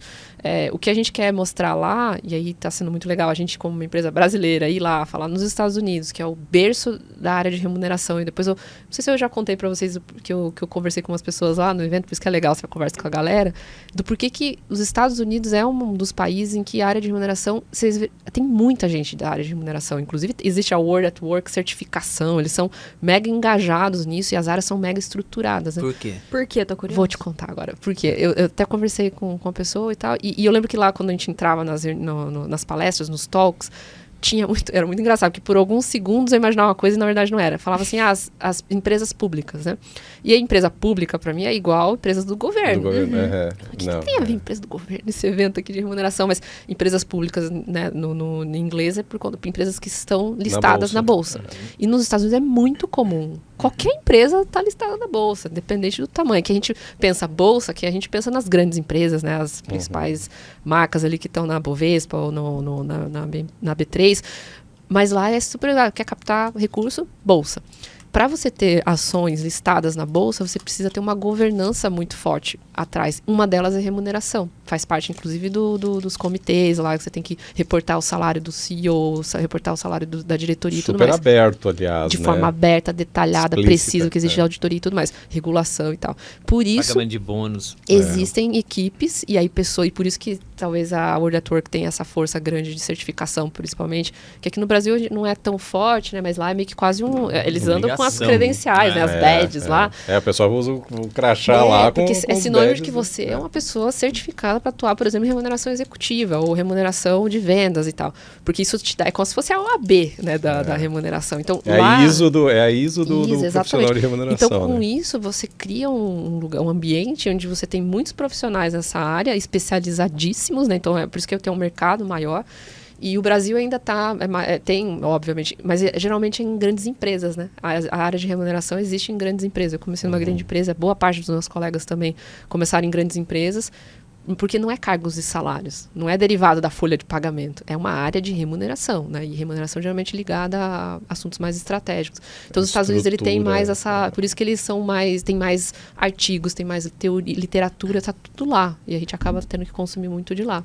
O americano se especializa muito, né? Isso, e eles valorizam, né, a educação. Eles têm toda a parte científica, né? Então, até qualquer coisa eles trazem dados, é pesquisa, é tudo baseado em informações mais profundas. E aí, quando eu fui pro Total Rewards 22, em Atlanta, que quase não fui, né, Carlos? Quase não fui, mas história longa. Recomendo, pessoal, quem estiver na dúvida, vale muito a pena. Acho que não só o evento, né? Tem muita coisa, você fica até perdido, né? Qual talk que você vai, você fica escolhendo, vai você nesse, eu vou no outro, depois a gente se fala, mas conhecer as pessoas, né? Entendeu? Até brinco bastante que eu cheguei lá e falei, meu Deus, eu tô no meio do PIB brasileiro aqui, porque só tinha empresona, né? E aí eu falei, caraca, eu tô aqui. E aí fui participar de outro talk, falei, peraí, o pessoal não tá fazendo nada tão, assim, diferente do que talvez a gente já faça e faça bem também no Brasil, né? Por que não? Porque a gente tem a síndrome do vira-lata, né? Vocês viram que eu comecei falando do nosso talk, não é nada assim tão, né? Mas é porque a gente já meio que, estamos fazendo aquilo. Mas, enfim, inscrevemos o nosso case lá, passou, e aí a gente está indo lá agora falar sobre isso e muito no lugar de como que a gente pode divulgar uma coisa que a gente implementou e deu certo. É muito como se fosse um case prático e não uma teoria. Então, a gente vai focar muito em como a gente implementou, qual foi a jornada de comunicação, né, para você educar líderes, para você comunicar tudo isso, quais critérios que a gente utiliza. Então, eu não vou dar muito spoiler, senão ninguém vai lá. Então, quem quiser enfim, participar ou ouvir aí, né, sobre o talk, a gente vai estar lá no dia 13 de junho. Quem quiser assistir a Lilian lá falando sobre o iFood, tem link, é isso aí, a Grazi, né? Aí a Grazi, a gente vai estar lá. Vai lá com a gente. Isso aí. E fora que a gente faz uma reunião bem legal pós-evento também, eu acho que isso conta muito para quem gosta mais da parte da festa do que... a parte dessa integração, mas mesmo na festa, assim, a gente troca muitas coisas não legais, é festa, né? O Rewards veio da festa, mano, que a mulher não me entendia. Mas você sabe que o Michael me corrigia disso daí, porque a gente tem... a portuguesar o inglês... remuneração é que se a gente fala rewards, eles imaginam o H, né? Porque é o hello. Consegue, cara, e ele trava, cara. Rewards. E aí, não foi, né? Mas isso é legal. O Michael me corrigia direto. É rewards, pelo amor de Deus. Mas aí eu te pergunto, assim, conta um pouquinho de um exemplo de onde eu vou dizer assim, tecnologia, desse mecanismo que vocês criaram, o que eles resolvem? Decisão de gestor enviesada, então... Como que ele pega nesse ponto? Porque vocês estão com um controle bem legal, tá vendo? A parte analítica, o algoritmo tá te ajudando muito a ponto de falar, opa, peraí, estão tomando decisão aqui, estão esquecendo disso, estão olhando, não estão olhando para esse público, né? Não precisa ser, óbvio, exemplo de vocês lá dentro, mas de uma forma geral. Dá pra dar pincelada. Não, eu só ia complementar e falar assim, como é que eu faço um MVP disso, né? Porque assim, vocês hoje já estão mais maduros nisso, né? Mas eu fico pensando nas empresas que estão ouvindo, o pessoal tá vindo e fala assim, tá, mas assim, como é que eu trago isso pra dentro, assim? Como é que eu faço um MVP desse negócio? Gente, o melhor lugar pra fazer MVP é fazer na própria área de RH. Esse foi o caminho, né? A gente testou o algoritmo na área de People primeiro, que a gente chama de People lá no iFood. Rodou, funcionou, deu certo, então vamos escalar. E a gente acabou fazendo só em People, mas poderia ter escolhido mais algumas áreas, mas ali pelo menos a gente tinha o controle, né? Agora, a estratégia que eu acho que foi bem sucedida que a gente usou foi usar os influencers da empresa. Então a gente mapeou quem eram as pessoas que tinham muita opinião sobre o assunto ou que eram insatisfeitas com o processo. Como vocês mapeiam isso? Com base em quê? Via HR Business Partners, os BPs, né, das áreas, que estão ali no negócio, vendo e sentindo na pele, que eles recebem são ali a linha de frente que recebe a reclamação. E eu lembro que eu falei assim, gente, eu quero comprar um grupo, e não é um grupo que vai vir aqui ficar elogiando o que a gente tá fazendo, não. É o pessoal que reclama da gente, que fala que tá ruim, que, meu Deus do céu e tal. Então a gente compôs ali um grupo que é crítico, então a gente chama de influencer, e essas pessoas participaram da construção e da validação de tudo. Então quando eu trago essas pessoas para perto, que é detratoras no caso, elas vão ajudando já com feedbacks, ajudando a gente a construir, e a chance depois, quando eu expando isso para uma audiência, que no nosso caso eram 700 líderes que iam consumir, chega redondo, ou pelo menos a gente já filtrou a pior parte. Então a gente fez isso e construiu, daí eu lembro que a gente fazia sessões que se chamavam spoiler. Eu tentava usar os termos, né, da moçada agora. Então, influencer, história. Então, sessão spoiler. Eu vou mostrar pra vocês aqui tudo que a gente tá fazendo e vocês vão ter, eram umas 20 pessoas, vão ter acesso antes de todo mundo. Então, assim, já gerava um senso de, exclusividade aqui, né? Qual é o pré-estreia de filme? Então, eles recebiam a informação e tinha aquela responsa de, eu tô aqui para contribuir. Então, tinha muita participação, a galera deu feedback, enfim. E aí, quais foram os critérios que é vivo? A gente pode mudar isso a cada ciclo, mas os principais critérios eram, eu tenho avaliação de desempenho, eu avaliei as pessoas, avaliei as entregas. Qual que era o resultado antes, né? Tipo, a pessoa que foi muito bem avaliada, parecia que era quase que igual, vai receber um aumento. Talvez não. Então, a gente tentou separar essas discussões. Discussões de performance têm que estar ligadas a desenvolvimento. A como eu faço um plano para... tabuzão também, né? Exato. Para como eu faço a pessoa evoluir na carreira dela, nos skills dela, etc. e tal. Um dos mecanismos pode ser reconhecimentos financeiros, monetários, etc. e tal. Um deles, salário. Um deles pode ser promoção. Mas é uma discussão que não é um efeito direto. E aí a gente colocou no algoritmo, que é nada mais é que um scorecard com pesos, né? Que é, primeiro critério, qual é a consistência de performance dessa pessoa. Então, não é porque ela foi avaliada agora, lá na última escala lá do top performer, porque isso está, né? Daqui a pouco ela não é. Por isso é o viés, você analisa com base num período muito curto na mente, né? Você não consegue olhar um período muito maior. Você entregou um projetão que vai dar um aumento. Não, peraí, vamos olhar a consistência. Talvez essa pessoa veio de um lugar que ela está evoluindo ainda, né? Então, talvez eu tenha outras formas de reconhecer essa pessoa e não só como salário. E aí, o segundo critério... Aí, eu tinha um ranking de pesos e a gente fazia várias combinações de performance e tal, e o ranking de pesos. Depois, eu não vou lembrar de todos de cabeça agora, mas um deles também é qual foi o último movimento salarial que essa pessoa recebeu? Sei lá, faz 2 anos que ela não tem um aumento salarial? Talvez pese mais. Então, ela recebeu um aumento no último ciclo agora. Faz 6 meses que a gente faz a cada 6... A gente tá tendendo a ir para o anual, mas teve uma época que era 6 meses, recebe uma pontuação menor. Ou nunca recebeu um aumento aqui, desde que ela tá aqui. Caramba. Problema, bota uma pontuação maior ali. Aí, outro critério. Qual é... Aí, isso para mim, é onde pega mais os vieses. Ajuda a eliminar os vieses, é a equiparação dessa pessoa em relação aos pares dela. Aí tem uma sofisticação um pouquinho, porque a gente tem que pegar todas as pessoas que são comparáveis a essa pessoa no mesmo grade salarial, da mesma área, etc, cargo e tal. Tem uma organização de informação tem uma ciência ali que, na verdade, a gente usou, por isso que é tecnologia. Arte e ciência. The Art and Science of the Rewards. Exato. Eu tô aqui pra isso, só paga pra isso. Depois eu deposito aquele que você... E por isso que a tecnologia ajudou, porque o que é isso? Nada mais é que um parâmetro. Eu uso dentro do sistema lá, eu coloco assim, vai lá, por isso que é lógica, né? Vai lá, pegue para mim a média salarial desse grade. Compare com isso. Então, a gente fez vários parâmetros atrás do sistema.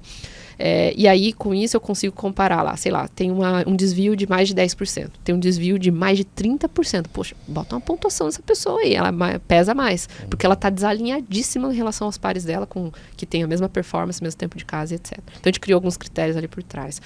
Outro exemplo também que a gente colocou foi em relação ao posicionamento da faixa. Então, a gente tem a nossa faixa interna, né, salarial.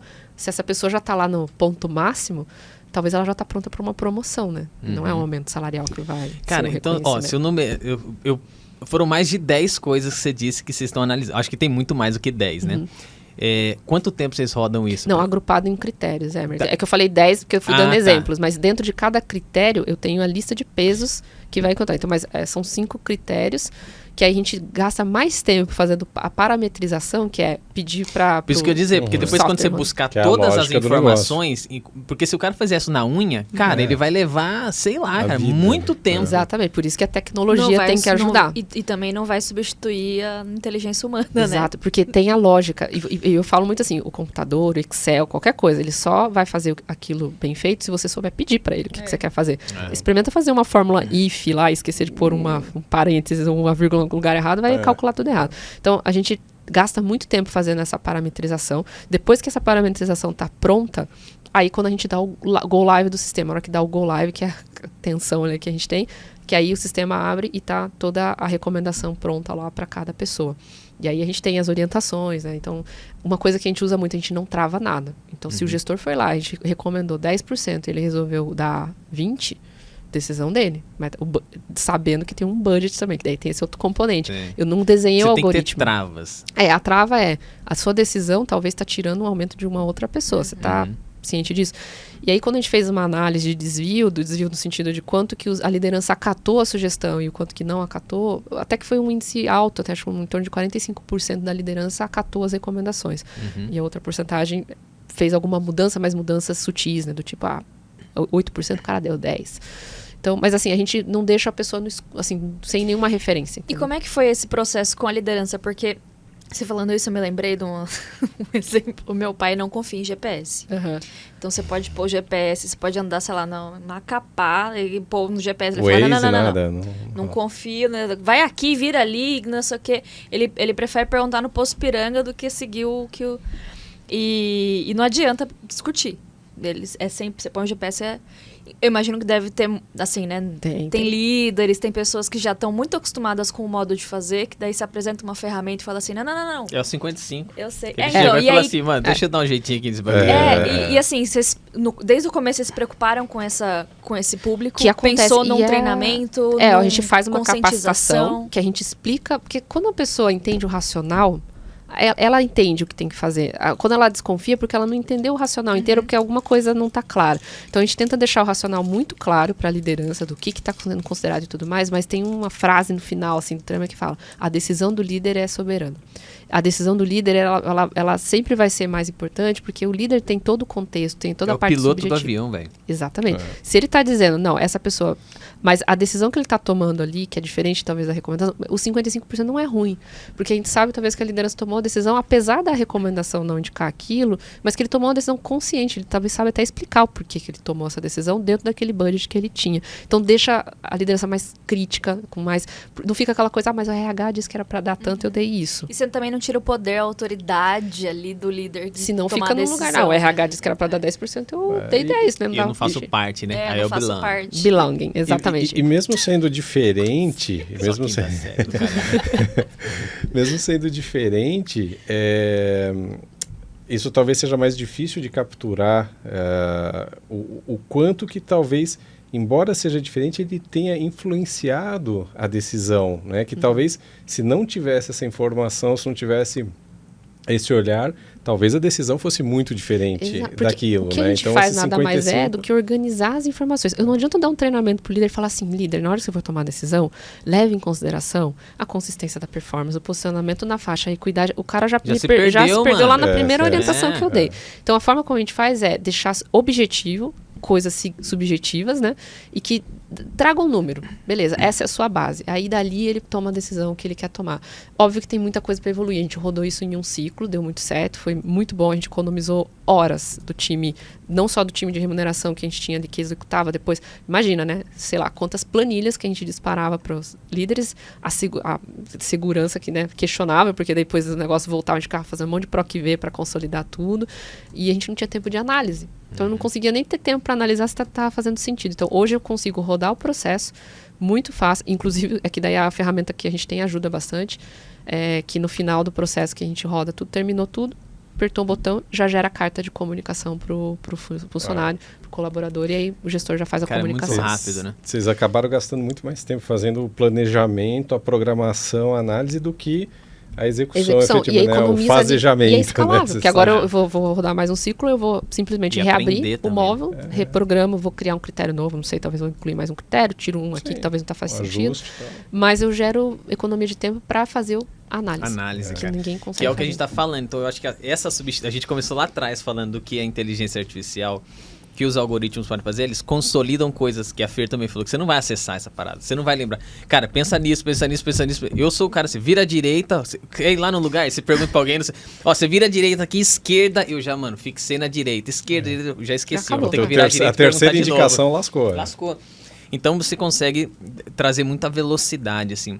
Pô, ó, não tá acabando o programa, pelo contrário, mas eu quero já te parabenizar por 2 coisas. Obrigada. Primeiro, porque tua palestra foi aceita, e segundo, porque você veio pra cá contar isso pra gente. Eu fiquei muito feliz é muito exclusivo. com você aceitar. A gente tem um grupo entre nós lá no Whats. Tem gente que já foi convidado e ainda não veio, então já o convite... Vai ter que vir. O convite fica. Mas, pô... Quem estiver assistindo já tá ouvindo, hein? Já tá ouvindo. Tá intimado, né? Não, mas de novo, assim, eu acredito, né, todo esse trabalho que a gente vem fazendo, claro, o time, né, a gente teve um time brilhante, assim, que sentou, falou, não, vamos fazer acontecer, dá pra fazer, porque eu falei, dá um trabalho caramba pra parametrizar, e não é só o time de remuneração, a gente tem um time que dá um suporte incrível pra gente também na parte de tecnologia pra RH, né, a parte de change management, uma pessoa também olhando pra isso, então foi um trabalho tão legal que a gente fez, até a gente se orgulha muito do trabalho que foi feito, que a gente pôs de pé esse projeto em 3 meses, incluindo desenhar toda essa lógica, treinar líderes e rodar o sistema.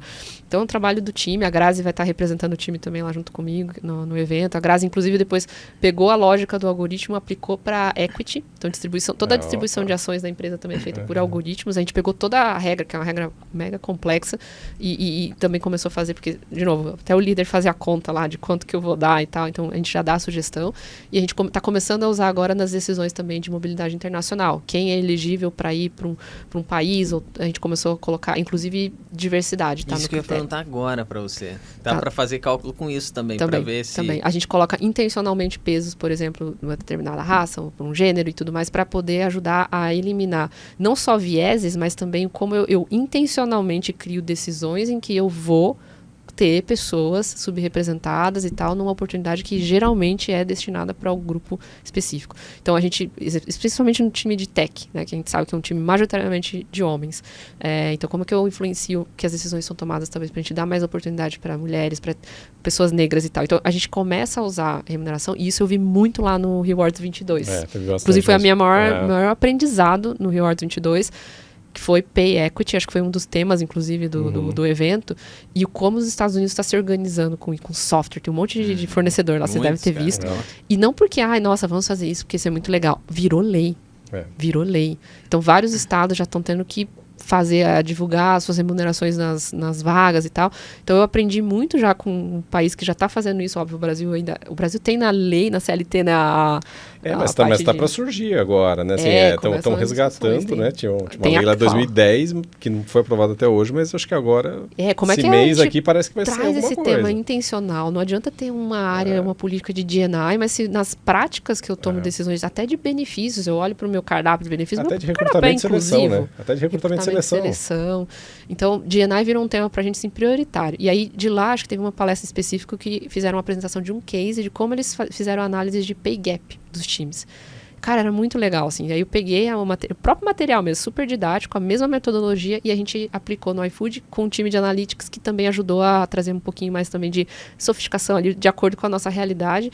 E aí o time de analytics rodou todo o projeto ali de análise de pay gap, e a gente conseguiu chegar, a gente sabe exatamente quais áreas que tem gap, quais áreas que precisam ser feito alguma coisa. Então, dados, né, pra gente poder influenciar a liderança, pra mim isso tem que virar até KPI já. Então, assim como a gente olha pra turnover, eu olho pra outras coisas, eu preciso olhar pra pay gap. Não dá pra gente aceitar mais, né, que a gente tenha discrepâncias ou diferenças salariais, né, em alguns grupos. Então, é isso que a gente tá... Pra mim, eu acho que é uma missão. Virou uma grande missão também. Legal, cara. Olha o tamanho disso. É grande, é grande. E benefícios também virou um compromisso pra mim. Que, pô, será que eu tenho benefícios que consideram todas as pessoas e as suas necessidades? Então, eu falo assim, a média de idade do iFood agora é 30 anos, mais ou menos. Se você olhar pra pesquisa do IBGE, mais ou menos, acho que da última, né, não saiu o resultado ainda, 27 anos é a idade média que as pessoas começam a constituir família. O que isso quer dizer? Que as pessoas começam a ter filhos, ou se casar, ou começam, né, pensar em planejamento familiar. Então, a pressão vem para cima do plano de saúde, né? Se inclui dependente, sim ou não. Então, começar a entender essas pessoas também virou um objeto de estudo nosso agora, para eu endereçar necessidades certas também. Né? Porque até lá também o cara não quer saber de plano, né? Se puder dar em dinheiro. Dá o meu dá aqui. Saúde. O cara não fica doente, né? Eu comecei a ter problema pra comer hambúrguer à noite depois dos 30. Mas que já faz tempo que os 30 pessoas. Mas, Você ia falar, fala primeiro, Carlos, depois eu quero fazer. Não, só ia comentar, essa questão de benefícios acaba sendo um investimento super grande da empresa, né? Aliás, conta de pessoal já está sempre lá em cima, não tem jeito. Agora, de benefícios também é super grande, né? E você ter esse olhar para ter essa aplicabilidade, né? Ter essa recepção por parte dos funcionários e que esse investimento que a empresa faz seja algo realmente útil para os funcionários, faz toda a diferença. Exatamente. Né? A gente nunca vai agradar todo mundo. Não, isso não. Sempre o pessoal vai reclamar de uma coisa, mas acho que o que a gente conseguir fazer para fazer com que a pessoa se sinta valorizada, eu estou sendo remunerada de forma justa e entender as regras, né? Tem o espectro da transparência, né? Que falam muito, né? Tem a coisa de ser totalmente transparente, que os Estados Unidos tem algumas empresas que estão já tentando fazer isso, tipo, divulgar salário de todo mundo. Acho que todo mundo tem que saber. Legal também, mas depende da maturidade da empresa. Muito. Total. Então, quanto que se eu sou muito transparente para eu voltar, se eu tiver que fazer um ajuste na tabela, no salário, eu tenho gasto mais energia explicando o porquê, porque todo mundo tem que entender o porquê. Num lugar que talvez se eu atuar, óbvio que também não precisa ser caixa preta total, que ninguém sabe, mas eu posso estar num lugar ali que eu conto o contexto, conto os critérios, eu conto como as decisões são tomadas e, óbvio, que alguns detalhes mais confidenciais ficam com a gente, mas é um desafio hoje. Hoje as pessoas, é a geração Google. As pessoas pesquisam tudo no Google, elas encontram... Elas já chegam já... A gente tende... A arquitetura diz isso. Quando você entra num prédio hoje, você não cobre mais a fiação, as tubulações, elas não aparecem e não faz parte do prédio de vocês. É assim, certo? Um prédio moderno hoje, ele não esconde as coisas. A tubulação da tomada sobe, você enxerga e você fala, antigamente o que você faria? Botava um drywall aqui e esconderia. As casas agora, conceito aberto, que você chega, você vê a cozinha, você vê tudo. Antes a cozinha era um lugar assim, super fechadinho, que tinha porta, né? Não, agora é tudo integrado. E aí aí chega lá. A gente tem um projeto super feliz na carreira. Carreira, todo mundo sabe quanto todo mundo ganha, já somos uma consultoria de remuneração, então, entender os critérios é mais fácil, porque de onde vem um painel, por que decidiu aquilo, por que tem salários que trabalham abaixo da mediana, porque tem um variável mais agressivo, outros colam, né? Legal isso. E você deixar de ver uma pergunta do tipo assim, por que o fulano ganha mais que eu, como uma ameaça? Você tem que ver como uma oportunidade. O cara levantou uma bola pra você. Se você tem um conceito, um pensamento bem trabalhado, uma técnica bem feita por trás... Critérios, né? Corta essa bola aí, sabe? Assim, o cara levantou pra ser lindo, assim. Você tem oportunidade de falar sobre. Não é uma ameaça. Corta pro meio aqui, ó. Já tá no meio aqui, ó. Então é o seguinte, se você quiser participar do grupo VIP que existe no WhatsApp dessa galera, do PIB brasileiro, como ali... é o PIB brasileiro. É grupo PIB, né? O grupo... Pô, a gente pode mudar o nome, né? Pode mudar o nome. Eu tava discutindo hoje lá qual que é o seu nome. Não, eu tinha dado o nome de ABC, né? Que era a Associação Brasileira de Compensation. Muito ruim também. A ABC. Parece o Michael Jackson. Daí eu descobri que pra ser associação tem que ter licença. Eu falei, esquece, então deixa pra lá. Mas, ó, se você quiser participar desse grupo, cara, você vai ter que ir pra viagem. Então não tem como, né? E eu garanto que, temas como esse... A trilha que eu fiz foi muito proposital, foi uma loucura, porque eu tive que fazer... Mas agora nós vamos em 6 na carreira... Então, cada um já tem uma missão. Você vai ter que fazer uma trilha X, Y, Z, porque quando a gente fizer as nossas lives à noite, tudo ali. A gente vai conseguir cobrir muita coisa. É verdade. Sabe? E a gente vai ter um filmmaker também trabalhando toda a parte do Insta, cara. Profissional. Não, para.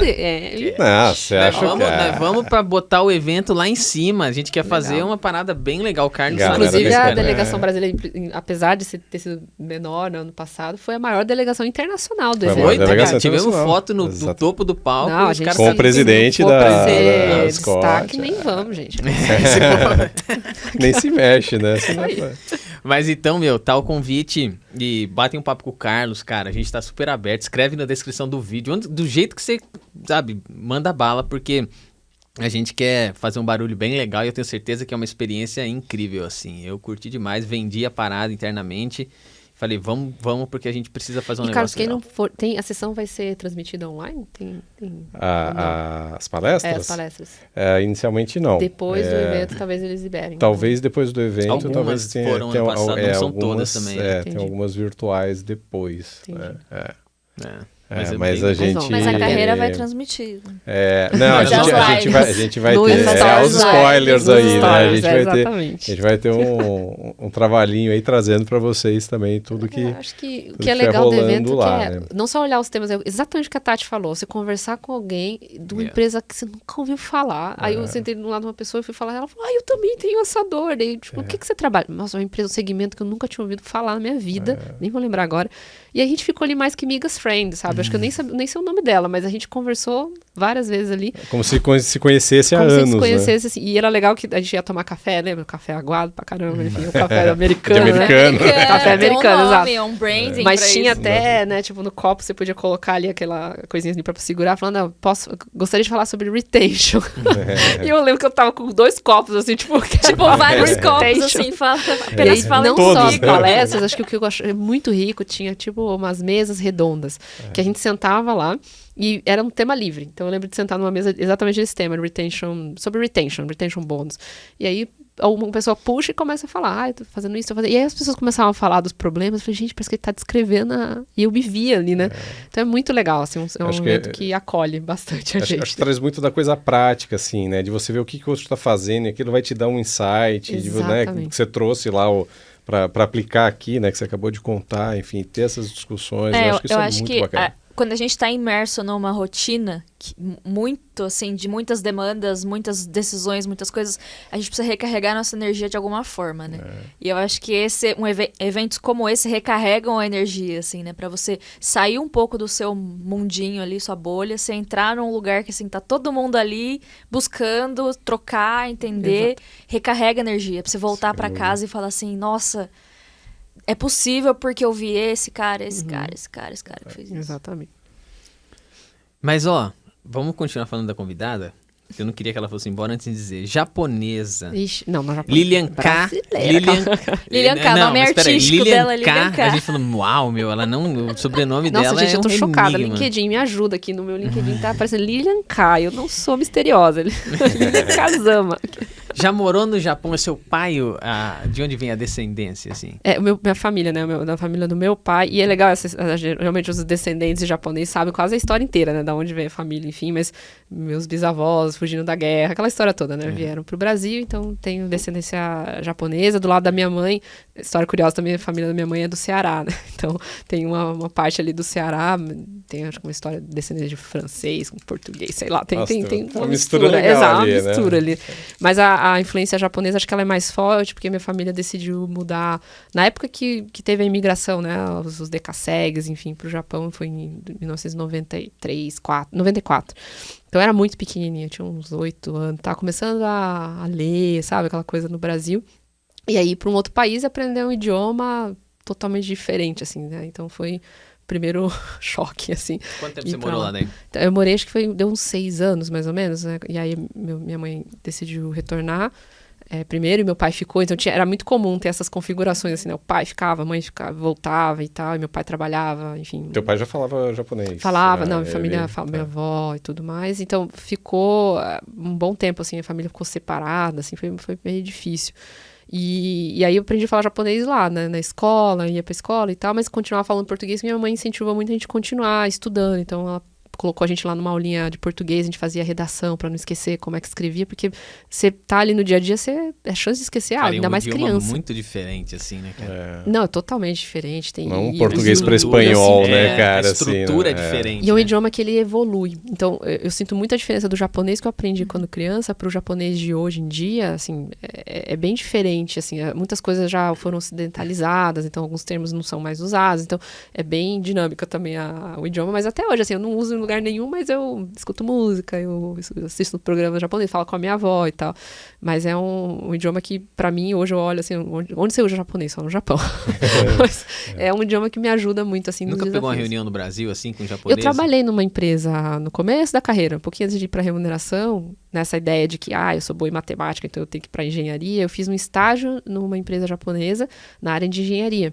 E um dos motivos que eu fui contratada é porque eu falava japonês, então eu conseguia traduzir alguns desenhos técnicos, que dava pra ajudar ali em algumas coisas. Mas aí eu acabei recebendo uma proposta irrecusável na época do HSBC para ganhar o dobro como estagiária. Era tipo R$500 para R$1.000. Isso era sensacional. Nossa, eu lembro que eu não pensei 2 vezes, apesar de eu estar gostando muito do estágio lá, porque assim, pô, eu vou ganhar o dobro. E eu tava pagando a faculdade lá, né? Você vê como são as prioridades, os valores, né? Na última mudança dela agora, primeiro foi a parada, flexibilidade. Aí deu dinheiro. Não, lá era, a Bolsa Auxílio era o dobro, beleza. E era banco. Gente, trabalhar em banco era muito sucesso. Era muito assim. top, Eu fazia faculdade de administração, então assim, os colegas que trabalhavam em banco era tipo, uau, né? Então, o HSBC... Eles viam vestidos diferentes, né? Não, o estagiário você se diferenciava. Ele não ia falar que era Faria Lime, porque né, a sede do HSBC ficava em Curitiba. Então, você estudava ali e falava quais são as empresas, as maiores empresas da cidade que você quer trabalhar. Pô, o HSBC era a empresa.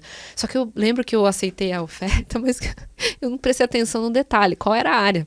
Então, que área que eu trabalhava? Né? O importante é que eu vou. Tipo assim, nossa, cara, dobro de... Manda o dinheiro. Não, mentira, a oferta chegou, mas assim, eu acho que na hora, assim, eu talvez estava tão deslumbrado pelo dinheiro. Mas na minha cabeça eu ia trabalhar com finanças ou alguma coisa muito ligada à lógica, né? Tipo engenharia e tal, ou marketing. Bem decidida, né? Mas era o administrativo do banco ou agência? Não, então. Aí quando eu fui fazer a entrevista e tudo mais, que eu tinha assinalado, acho que na época, quais as áreas que eram as minhas áreas de interesse, eu só não assinalei RH. Eu falei, não trabalho em RH de jeito nenhum. Porque qual era a referência que eu tinha? Era do departamento pessoal. O pessoal mal-humorado, aquelas, o bias aqui que eu lançou. Mas eu tinha uma imagem do RH muito equivocada, assim, que era uma imagem que eu construí baseado, não sei, em alguma coisa que eu vi. E na faculdade não é forte. A gente não estuda RH, assim, tem uma matéria, uma outra lá, mas não é uma coisa assim que dá uma formação tão profunda. E aí eu lembro que na entrevista final, eu falei, então, a área é RH. Eu falei, mas foi a única. Eu falei, se eu marquei errado, era pra marcar as áreas que você não queria trabalhar e eu assinalei todas. Mas não, é que você... Era pegadinha, né? Assim, pegadinha. Mas a gente viu em potencial você e tal, acho que seria legal você estar aqui. E aí foi a primeira vez, até hoje eu lembro da minha chefe, Laura, se estiver ouvindo aí o podcast, ela desenhou pra mim, assim, o organograma do RH. Então ela falou, o CEO tá aqui tá a pessoa, a head de RH e tal, aqui tá eu, né? Então assim, tudo que a gente faz aqui, aí ela foi contando as disciplinas e falou, e a área que a gente tá se chama Performance and Rewards, nunca vou esquecer o nome da área. Eu falei, cara, o que faz essa área? A gente cuida da avaliação de desempenho, a gente cuida de como a gente remunera as pessoas. E eu nunca tinha ouvido falar nisso, porque eu achava que era é folha de pagamento? Não é folha de pagamento. Então, e aí eu lembro que ela falava assim, você vai estar aqui, o CEO tá aqui, então tudo que a gente faz aqui tem conexão direta com a estratégia e tal. Nossa, eu falei, cara, que legal isso, né?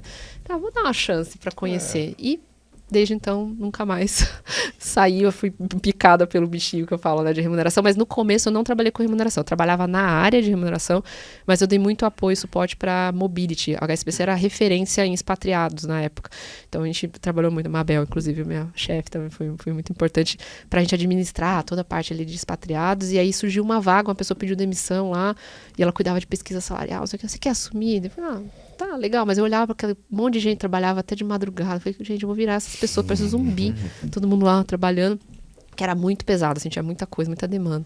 E aí foi quando eu comecei minha carreira, fazendo pesquisa salarial, estrutura de cargos, essa parte raiz, assim, de remuneração, e me apaixonei, falei, que legal, porque eu conheci o negócio todo. Fazendo pesquisa salarial, você tem que entender cada função. Então, o que a área de private banking faz? O que a área de tesouraria faz? Aí você vai lá, conversa com o líder da área e ele explica. Nossa, eu aprendi muito, muito. Então, foi uma escola, assim, o HSBC foi... E sendo uma empresa multinacional, então a gente aprendia muito com o que vinha de fora, né, da Europa, já pronto, e a gente meio que tinha que tropicalizar, que era uma das coisas que eu acho que, para minha carreira no começo, fez muita diferença, aprender nesse lugar. E aí depois foi o caminho que foi seguindo. Fazer o matching lá que a gente até falava, assim, isso te traz uma riqueza, assim, você né? entra numa profundidade. Qual que é a diferença, por que isso, por que não aquilo, exatamente. Né? Então, conhecer detalhes, né? E aí você entende do negócio, daí você entende da estratégia, daí você consegue entender por que a gente remunera mais algumas áreas, outras não. Não porque desmerecendo, mas porque talvez aquela área tem um pouco mais de escassez. Eu peguei bem a época da crise. Que teve a crise de 2008. Eu entrei nessa época e logo depois veio uma crise até diretamente ligada ao HSBC, relacionada à lavagem de dinheiro e tal. Foi bem difícil essa época, mas foi uma época que o banco mesmo tratou isso de uma forma super transparente e a área de compliance virou uma área muito importante e não existia essa área, assim. Foi uma área que né, depois de todos esses escândalos, as instituições financeiras tiveram que criar áreas que tratavam sobre isso, lavagem de dinheiro, crimes financeiros, né, e a parte mesmo de compliance. Então, achar o profissional, não tinha profissional. É igual achar hoje um profissional experiente em ChatGPT, não tem, né, um ano de experiência em ChatGPT. Compliance dias, era essa área. Então, eu lembro que foi uma área que a gente teve que, inclusive, remuneração era uma das remunerações que a gente precisou olhar para ser mais agressivo, para trazer pessoas, porque se eu contratava um, outro banco já estava de olho. Era quase nesse lugar.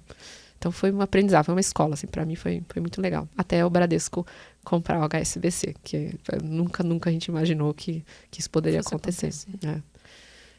Que legal, e é uma soma, né, de tudo isso. No Japão, eu pego essa questão porque você transitou por muita coisa e no nosso almoço você começou a falar de muitas coisas que é conhecimento de negócio.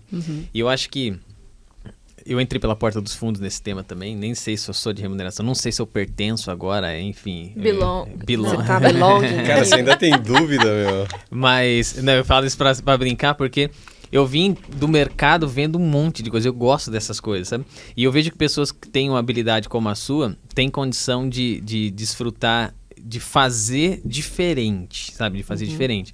Você trabalhou na área de produção, por exemplo, no Japão. Ah, é verdade, na minha história. Você conta isso depois. Mas, por exemplo, então, quando você trouxe lições que você tirou disso, sabe, de solução de problemas, você fala, gosto de resolver problemas. Cara, mas você resolver problemas... Então, dentro da operação que alguém pode... Não, aqui é operação. Pô, não... não, cara, eu olhava para as atividades que eu fazia extremamente manuais e falava assim, não, a gente pode fazer melhores. Eu vejo um problema e vejo uma correção. É o negócio, né? E aí você vem para o negócio, você multiplica isso, porque você está vendo de uma área... Aí você começa a ter noção do negócio, você começa a ter noção da linha de produção, tá vendo? Eu também passei por isso. Meu primeiro emprego foi na Toyota, numa linha de produção. Ai, que delícia. Nossa, mano, não fala isso não. Mas é a mesma coisa. Eu carrego coisas de lá que eu falo, meu...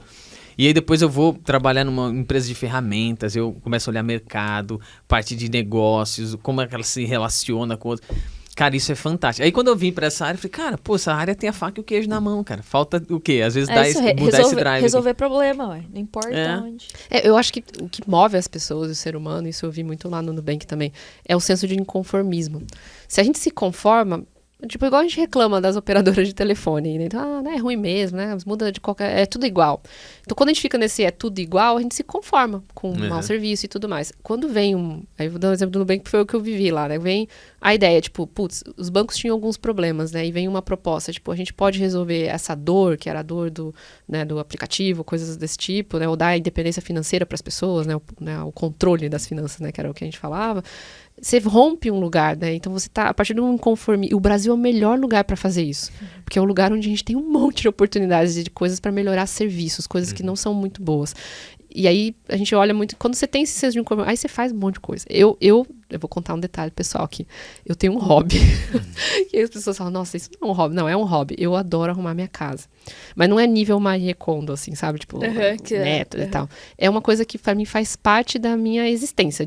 Assim, eu gosto de cuidar da minha casa. Gosto de arrumar. Às vezes ela chega num caos completo, assim, de bagunça. Mas na hora que pega um dia que eu tô pra arrumar, eu arrumo, eu limpo, tudo. Joga forma de coisa? Jogo, arrumo, organizo. Você é do tipo, já tô vendo seu tipo. Crio as lógicas. Tipo assim, não, esse vai ser o lugar que a gente vai guardar tal coisa. E fica mais fácil depois pra manter. Etiqueta, eu tô adorando essa minha fase de etiquetas. Ah, etiqueta, gente, coisa maravilhosa. Eu coloquei na gaveta das crianças, agora não tem mais, mas eu tinha assim, body longo, body curto, não sei o quê, porque na hora de guardar, se eu tenho alguém que vai me ajudar também, as instruções ficam mais fáceis também. De então, processo, cara, você vê, Então, e aí eu vejo que isso eu aplico sem querer, inconscientemente no dia a dia, então, mas é porque vem esse senso, tipo, eu não consigo olhar pra isso aqui desorganizado, eu preciso viver numa harmonia que me dá uma paz, enfim, eu gosto, faz parte, enfim, meu marido dá risada. Então porque... o K não é de Kondo. Não é de Kondo, é Kazama mesmo. Inclusive, eu falava, meu marido, ele falava, vamos comprar uma máquina de lavar louça e tal. Eu falei, pra quê? A gente pode lavar louça, é tão bom, gente. A hora que a gente fica ali, não precisa pensar em nada. Pode ouvir podcast. É o ato de lavar. Jura por Deus que você gosta de lavar louça? Eu gosto. Eu só tenho... Eu lavo tudo, então quando chega nos talheres, é a parte que eu acho mais chato, porque é tudo muito pequenininho e tal. Mas eu gosto de lavar louça e ver a senso de realização que depois me dá, assim, você, as 5 as linguagens do amor, você é serviço, cara. Deve ser o serviço, certeza. Não, com certeza. só sei que daí se tivesse uma cesta ia ser processo. Um dia lá que a pia tava cheia de louça com a criançada, agora parece que multiplica, né? Pratinho, copinho, acho que molha, né? Porque molha, ele se multiplica ali, é uma coisa impressionante. E aí tudo inho. Aí eu olhei pra ele e falei assim, vamos comprar uma máquina de lavar louça? Aí ele, você tá falando sério? Eu falei, esse meu comentário vale por 24 horas. Corre. Compra logo e manda entregar. Aí ele comprou, chegou a lava-louça, a gente ia mudar de apartamento ainda, que é onde eu tinha o lugar, mas ficou lá a lava-louça por um bom tempo lá, já comprado, porque se eu mudasse de ideia, e eu tenho esse problema às vezes que eu mudo de ideia também, então é esse o detalhe. E aí, quando eu olho muito para essa coisa do inconformismo, de resolver coisas e tal, então eu acabo aplicando isso para qualquer coisa. Então, na experiência do Japão lá, que eu trabalhei numa fábrica, eu era auxiliar de produção de uma fábrica de câmbios de carro. Eu acho que era, eu não lembro das marcas, mas acho que era Honda, Suzuki e Toyota também entrava. Então, a maior parte dos carros no Japão são câmbios automáticos. O manual é para carro de esporte. E aí, então, basicamente a rotina era, pega o câmbio, testa se o slide, né, aquele negócio tá deslizando, pá. E aí eu tinha que fazer uma marcação, né, pra mostrar que eu tinha conferido aquela peça montada da forma correta. Então eu segui o procedimento. Só que eu tinha um lápis branco, eu lembro certinho, que eu fazia o tique. E às vezes, sei lá, na correria, às vezes eu ia corrigir alguma coisa da caixa ali, eu colocava o lápis em cima da mesa e o lápis rolava e caía no chão. E aí eu gastava um tempão pra procurar cadê o lápis ou pra pegar o lápis.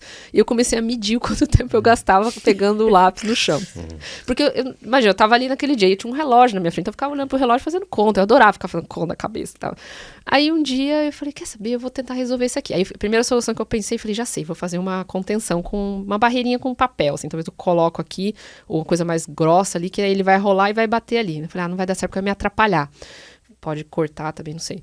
Aí eu falei, já sei, vou pegar um elástico que vinha as peças, às vezes os fios, né, vinham enrolados naqueles elásticos de dinheiro, e aí eu tirava o elástico e jogava fora. Eu falei, posso pegar um elástico, cortar, pego uma ponta, colo na ponta do lápis, e a outra ponta eu colo aqui na prateleira. Resultado, então eu colei, e aí eu soltava o lápis fazia assim, mas ficava ali pendurado. E aí eu usava, e um dia o chefe lá da sessão passou e falou, o que é isso aí? Eu falei, não, eu fiz isso porque eu calculei o tempo que eu gastava pegando lápis, e era o problema de outras pessoas também, que derrubavam o lápis no chão, e aí eu resolvi amarrar aqui, e daí fica mais fácil. Aí ganhou o coração do japonês, porque ele falou assim, calculei o tempo, economizar dinheiro. Fiz o tempo e tarará. Foi bem isso. Aí, falei, beleza. Aí ele ficou assim, com a cara, nenhuma expressão facial, passou e foi embora.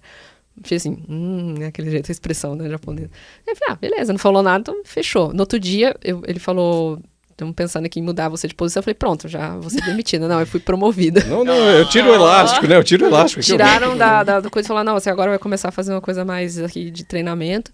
Mas no fim do dia, não podia ter, pelos ISOs da vida, lá não podia ter aquela solução que é uma gambiarra, né? Aí a qualidade brasileira é gambiarra. Né? A gambiarra way. De gambiarra. Você falou que reduziu o tempo, velho. Mas e aí eles curtem essa parada. Curtiram, mas a solução ela não era padronizada nas qualidades. E aí o que fizeram? Eles pegaram tipo essa caixinha de bis aqui, aí todo mundo tinha uma caixa de acrílico desse tamanho, que era onde a gente depositava o lápis, pro lápis nunca mais cair. Falei, a melhor solução, ficou melhor. Porque o tonhonhonho ali podia voar, né? Aí você pega no olho. Mas foi o começo de um questionamento. E aí, beleza, aí eu fui pra uma outra empresa, e essa empresa era legal, porque era uma empresa de lente de celular. Sabe essa lentezinha aqui de trás? Eu tinha que fazer a conferência das lentes, assim, no olho nu. Então, eu olhava, e aí, geralmente eram meninas mais jovens, aí, que tinham uma visão melhor. E a gente olhava, assim, contra a luz para ver se tinha risco, se tinha sujeira, se tinha vários tipos de defeitos. Não era um único defeito, tinha vários tipos de defeito. Aí eu via que aqueles defeitos, eles se repetiam. Aí eu comecei a fazer um catálogo. Então eu separava e falei, olha, eu achei um inédito agora, que é uma mancha preta lá no... Mancha preta, né? Ia escrevendo. Eu ia deixando meio que... E aí eu criei uma bandejinha com exemplos de defeitos que eu ia encontrando. E eu acho que pra mim era uma conquista, igual eu... E aí um dia eu mostrei, assim, falei, que legal. Aí a pessoa passou e falou, você fez um catálogo de erros, de coisa? Eu falei, fica mais fácil depois se eu precisar ensinar alguém, eu dar um exemplo, né? Falar, é isso aqui.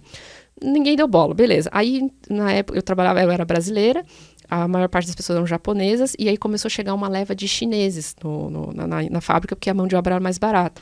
E aí falaram pra mim, você vai treinar as chinesas. Eu falei, mas eu não sei falar chinês, eles não entendem japonês, e agora?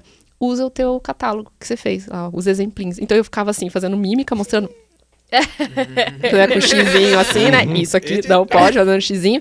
Aí elas faziam assim, joinha. E a gente ia se comunicando. E aí eu descobri que o que a gente tinha em comum, chinês e japonês, que os ideogramas são iguais. Apesar da leitura ser diferente, o significado é igual. Então, mancha preta, se eu escrever mancha preta no ideograma japonês, eles iam entender. Aí eu comecei a colocar a etiqueta. Nossa, aí foi um sucesso. E resumindo, aí foi... Então, tudo assim, nunca foi pra... eu quero me mostrar, quero fazer isso aqui pra ser... Não, mas era pra facilitar. Então, sempre tem aquela coisa, vamos facilitar o trabalho, fazer um negócio mais escalável aqui, ó. Mostra aqui, treinamos muito mais gente, mais pessoas sabiam fazer aquele trabalho, ficava muito mais fácil. E aí, quando tinham coisas novas, aí coloca lá, ó. Aí o pessoal ficava feliz, achei um erro novo, né? Uma falha nova. Então, enfim, e aí eu comecei a descobrir que acho que é isso que eu gosto de fazer, sabe? De solução de problemas. Problem solving. Então, resolver problemas, encontrar soluções, fazer as coisas serem melhores, mais fáceis, mais práticas, que isso reflete na rotina das crianças também. Então, eu criei rotinas, tem algumas coisinhas ali, até meu marido fala, você é meio militar às vezes, mas falei, não tem erro. Se a gente fizer certinho, o resultado vai ser bom, vai dar bom. Então, tem sido assim e tá funcionando. O que você achou desse bate-papo aqui em japonês agora? Falando em japonês? Isso aí você me pegou, né? Do meu japonês aqui, né? Diga o que você achou desse bate-papo em japonês. A gente põe legenda aqui, né? Sugo como shirokata. Vou falar assim que foi muito divertido. Acho que foi gostoso, leve, divertido, assim, por mais que são temas, né, técnicos que a gente falou aqui, mas é divertido, sempre bom estar conversando sobre, né? Se deixar, a gente fica aqui, assim, eu não sei falar expressão, eu não sei falar japonês, mas nunca aprendi, mas meu pai e meu avô, eles falavam em japonês em casa, e a família do meu pai, que é japonesa, japonês sempre assim, né? Já sabe falar japonês, ficava assim o tempo inteiro, né? E eu, assim, tinha mal aprendido a falar, pra prova viva que eu sempre fui zoeira, é que virou pra mim uma tia e falou assim, e você, Fernanda, já sabe falar japonês? E eu, sim. E aí minha mãe, tipo, aí ficou aquele silêncio, assim, minha mãe olhou pra mim, cara, tipo, meu Deus, é uma menina prodígio. Aí eu falei, japonês. Daí pronto, aí depois disso, a ladeira abaixo. Um arigatô ali, já tava tudo certo, né? Caiu no conceito da família, que não teve mais recuperação, né? Não teve, nunca mais. Muito bom. Que legal, cara. Tem algo que você gostaria de ter falado pra gente, que a gente não te perguntou? Você falou, cara, eu vim pra falar essa parada, eles têm que perguntar. E não perguntamos, tem várias agora. anotações. Quanto tempo a gente tem? Teu cachê. Eu tenho o meu cachê. Não, esse eu vou falar em off, gente. Não vou expor vocês aqui, não. Mas eu acho que a gente passou por tudo aqui, até anotei. Pode expor, que é na obrigação deles te darem. Assim, ó. Mas eu acho que eu falei muito disso, né? Falei, o fato de eu ser mãe, profissional e tal. Muita gente tem curiosidade pra saber como é que você concilia os dois papéis. E até a Fer falou, você colocou lá a sua licença, né, como um episódio, um cargo, né? Ele tá com um momento, sim, porque é uma pausa. No meu caso, foi quase 8 meses, porque eu saí um mês antes de ganhar, depois 6 meses mais um de férias. Mas, poxa, o que eu aprendi nessa fase, até coloquei lá os meus skills, Developing Every Day, né? Que eu coloquei, porque assim, eu aprendi a priorizar, a otimizar coisas, a lidar bem com frustrações, no tipo assim, eu não vou conseguir fazer tudo. E tudo bem. Eu era a pessoa que tentava dar conta de tudo. Eu trabalhava até tarde, eu acordava cedo e vivia naquele looping zumbi infinito.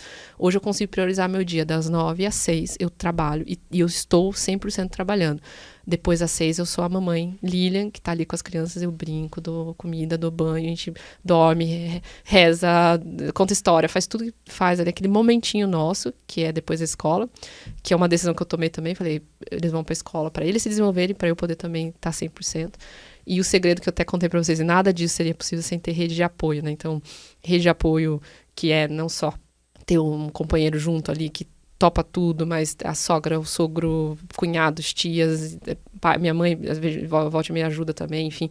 Mas ter uma rede que te entende e te ajuda a ir além é o que, pra mim, é o que fez com que eu fosse no evento ano passado, né, no Total Rewards. As crianças tinham 1 ano e pouquinho. Eu falei pro Carlos, eles são tão pequenos, eu não sei se eu tô preparado pra deixar eles numa viagem internacional. E deu tudo certo. Eu falei que nem sentiram. Meu marido falou assim, Lília, eles estão melhor sem você. Nossa, chegou até a doer. Acabou com a mãe. Mas é porque, assim, eles precisavam talvez de um tempo também pra viver ali, né, junto com o papai, com a vovó e tal. Foi diversão. Óbvio que depois aí eles ficaram, acho que no finalzinho eles estavam um pouquinho doentes, até teve febre, então daí deu aquele momentinho de tensão. Pô, aí você já bota na conta aí pra se sentir melhor. Né? Mas, enfim, acho que a gente precisa ter momentos profissionais, que eu tô aqui, hoje eu tô aqui com vocês, podcast, estou aqui 100% com vocês, dedicada a isso. Quando eu tô no trabalho, eu tô dedicada 100% lá e É isso, conciliar. E aí, como é que se concilia tudo? Não existe conciliar, existe eu priorizar os papéis que eu estou executando naquele momento e eu dou o meu máximo, né, para isso. E, então, o seu marido, ele é um sucesso profissional, uma realização profissional dele, não, né? O cargo dele eu falo que é o dono de casa, né? Então ele falou, eu realizei meu sonho e faz muito bem esse papel, assim, né, a gente fala dono de casa, assim, pejorativo, mas ele ajuda, e não é ajuda, né? A gente é uma parceria, é uma sociedade, a gente tem filhos, a gente tem a casa. Porque ele tá também segurando ali a barra. Exatamente, acho que todo a gente tem esse acordo, né, que a gente faz, e óbvio que se ele quiser voltar pro mercado e votar junto ali também para abrir mão de algo que também, talvez, uma viagem, talvez eu não vá, porque ele talvez vai ter uma prioridade, faz parte também dessa dinâmica. Agora, tem muitas mães solos, tem muitas mães que não têm apoio, e esse é o maior desafio hoje da mulher na carreira, né, que como você concilia esses papéis todos sem nenhuma ajuda, nenhum suporte, que aí para mim é um dos lugares onde é difícil, assim, não tem uma solução, né, mas a gente precisa criar ambientes em que a gente acolha essas mães, acolha pais também, que são pais solos, também existem meio o inverso, enfim, qualquer pessoa que tenha o cuidador de uma criança, né, para que a gente crie uma comunidade, uma rede, né, que compreenda que depois das 6 eu não vou estar disponível para fazer uma reunião, a não ser que, meu Deus, está pegando fogo e ninguém pode esperar no outro dia. E hoje a gente tem o WhatsApp, resolve ali as coisas rapidinho. Às vezes eu tô ali dando jantinho, resolvendo alguma coisinha e tal, então não preciso parar tudo para entrar numa reunião. No outro dia a gente resolve, tá tudo certo. Então acho que esse é o lugar que hoje eu venho, assim, como eu tô nesse lugar. Eu olhava para as mães antes de ter filhos com um olhar de muita empatia, mas depois que eu vim pro lado de cá, que eu falo, que eu lembro de todas as mães que eu já trabalhei um dia, que tiveram que faltar um dia por causa que a criança estava doente em casa, e que não podia deixar a criança com ninguém, que não tinha ninguém para ajudar. Quanto isso é difícil, que gera um monte de sensação de competência, de insegurança, né? Então, eu encorajo todas as mães, enfim, que são mães profissionais, enfim, a não desistirem, né? Porque eu acho que tudo passa, né? As crianças crescem também, né, Carlos? Vai ficando mais fácil ou não, né? Então, há controvérsias, né? Controvérsias. Vai ficando mais fácil, ele não quer desanimar você agora. Eu não quero, não. Fica, sim, ele fica. Pode pular, tá quentinho. Hoje os desafios são esses, mas depois a gente não sabe. Mas, enfim, acho que é o recado que eu deixo, né, para todos os profissionais, enfim, as mães, principalmente, né? É esse. Dá para trabalhar, dá para ser bem-sucedido também, conciliar os papéis ali, mas tem que ter uma rede de apoio muito forte, assim, isso é o que é a chave. Eu não estaria aqui hoje sem ter a minha rede lá que tá me apoiando lá em casa hoje. Já também. Teve gente que veio no podcast e trouxe as crianças, cara. Ai, sério? Podia ter trazido. Tem o da Kombi, cara, que a gente fez uma bem maneira, assim, que eles viajaram de Kombi pelo Brasil. É da família. Que legal. Vieram o marido, a criança, todo mundo muito junto. 10, Nossa, cara. Vamos marcar o próximo, então, daí a gente acha um tema aí. Trago lá a Lari e o Léo. Não, fica super 10. O episódio que tem criança, ele sempre se performa. Então, cara, criança aqui não falta, né? Já tá de todo mundo. Os gêmeos todos aqui, a gente pula aqui, ó.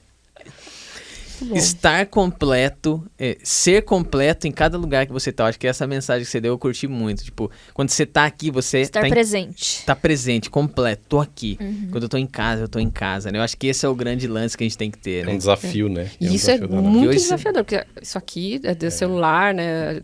Faz uma capacidade de distrair a gente gigantesca. Nossa, então, como que você prioriza? Como é que você está? Sem ter o famoso... Esse já virou clichêzão já, mas o FOMO, né? Que é o Fear of Missing Out, que você fica com aquela sensação que tá perdendo alguma coisa. Esteja ali, depois você volta, é uma coisa de cada vez, aí você se sente mais realizado. Eu gosto muito dessa sensação de check, sabe? Terminei, check. Isso check. aí, Fia, você contou aí, né? O Japão pega pesado no check. Pega, e aí esse negócio do check, né? De lavar a louça, check, né? Aquela coisa me dá uma realização. Então, você fazer isso na vida também.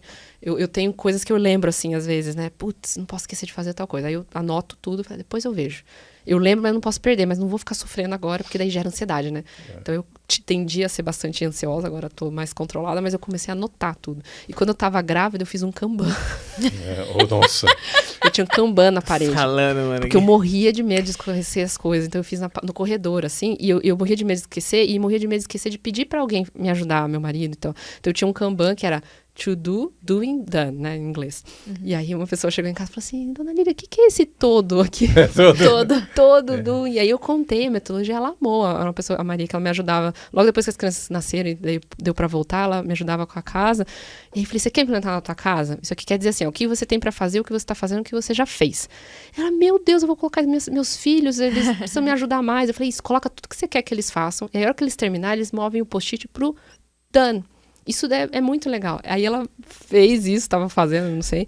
Mas ela falou, nossa, isso é muito legal. Eu falei, aí acabou ficar brigando, pedindo, estressando, né? E aí eu lembro que todo dia eu ia lá, passava e colava um post-it. Preciso comprar, sei lá, berço, né? Que a gente tinha que ver lá, carrinho. Não podemos esquecer do álbum. Berços, carrinhos, não sei o quê. Várias coisinhas que a gente ia deixando pra depois e poderia esquecer. Ficava lá no to-do. Aí, na hora que tava no doing, meu marido colocava lá, ó, Lília, pode deixar que eu tô fazendo a cotação dos berços aqui. Ele ficava fazendo orçamento. Na hora que terminava, daí colava no dano. É uma satisfação fazer isso, assim, gigante. Cara, a mulher tem um prazer. É o serviço mesmo, né? Nossa. Você já usou o Google Keep? É o que eu uso. Então aqui, o checkzinho aqui é maravilhoso. Eu sou a pessoa da lista, que faz lista de compras. Uso a Alexa pra tudo. A Alexa tem Alexa na casa inteira. Você tem aquele painelzão da Alexa, assim, que é um monitor? Não tem o painelzão, mas tem um show que tem a telinha e a gente começou com o Dot. Tudo começou com o Dot, que eu morria de medo de estar com as 2 crianças amamentando e acontecer alguma coisa eu não consegui pegar o celular pra pedir ajuda.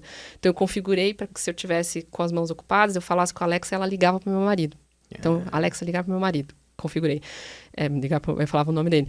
Então, eu criei uma casa, um ambiente para que me ajudasse também na parte de tecnologia. A gente comprou uma máquina que tem Wi-Fi. E ela avisa na TV que a máquina terminou de bater. Então, eu ficava assim, se eu estiver vendo a TV e a máquina parou, eu consigo lembrar, porque eu morri de medo de esquecer a roupa lá dentro e lembrar só 5 da tarde que a máquina já tá lá bofando, né? E aí, a gente comprou também a tomada para ligar a chaleira. Eu tinha que fazer tanta mamadeira, às vezes, né, por dia, que aí eu tinha que ir lá ligar a água quente, então eu criei lá para Alexa ligar a chaleira. Então eu adoro fazer essas coisas. Eu não sou early adopter, não sou aquela pessoa que lançou um negócio e eu já tô lá testando. Mas depois que testou, todo mundo tá falando que funciona, eu geralmente adiro. Nossa, como é que fala? Nossa, eu acho que Pasquale, não dá. momento sei, Pasquale. Enfim, adiro. Aderir, coloca aí. Eu vou aderir. Você né? vai aderir, pronto. Eu vou aderir à nova tecnologia. Então, eu não sou aquela pessoa louca da tecnologia que sempre compra antes de todo mundo, mas depois que todo mundo compra e falar que funciona, eu tô lá. Que maneiro, então, cara. É a minha vida aí. Kanban, gente. Adiro, viu? Tá certo. Parece cara. Muito errado, né? Mas é isso aí mesmo. Eu adiro. Português é esquisito às vezes. Eu adiro, né? Muito obrigado Eu que pela agradeço, tua presença. gente. E a gente vai assistir tua palestra, se Deus der saúde e vida, com certeza. Estarei lá. Estaremos lá. Aguardo todo mundo aí. Estaremos Cadê lá. a câmera aqui, né? Estaremos No Rewards 23 lá em San Diego. A Grazi também vai estar lá na caravana do iFood, mas toda a caravana do PIB que vai estar lá também. San Diego, gente. Quem tiver férias, tiver na dúvida onde passar férias, Califórnia. Então já aproveita, né? 11 a 15 de junho. 11 a 15 de junho. Pega o feriado, né? 12 de junho ali é feriadinho, né? Então já dá pra dar uma esticada e recomendo, gente. É um evento incrível aí pra área. Tá dito, então. Valeu? Fechou. Valeu. Até o próximo. Tchau. Valeu.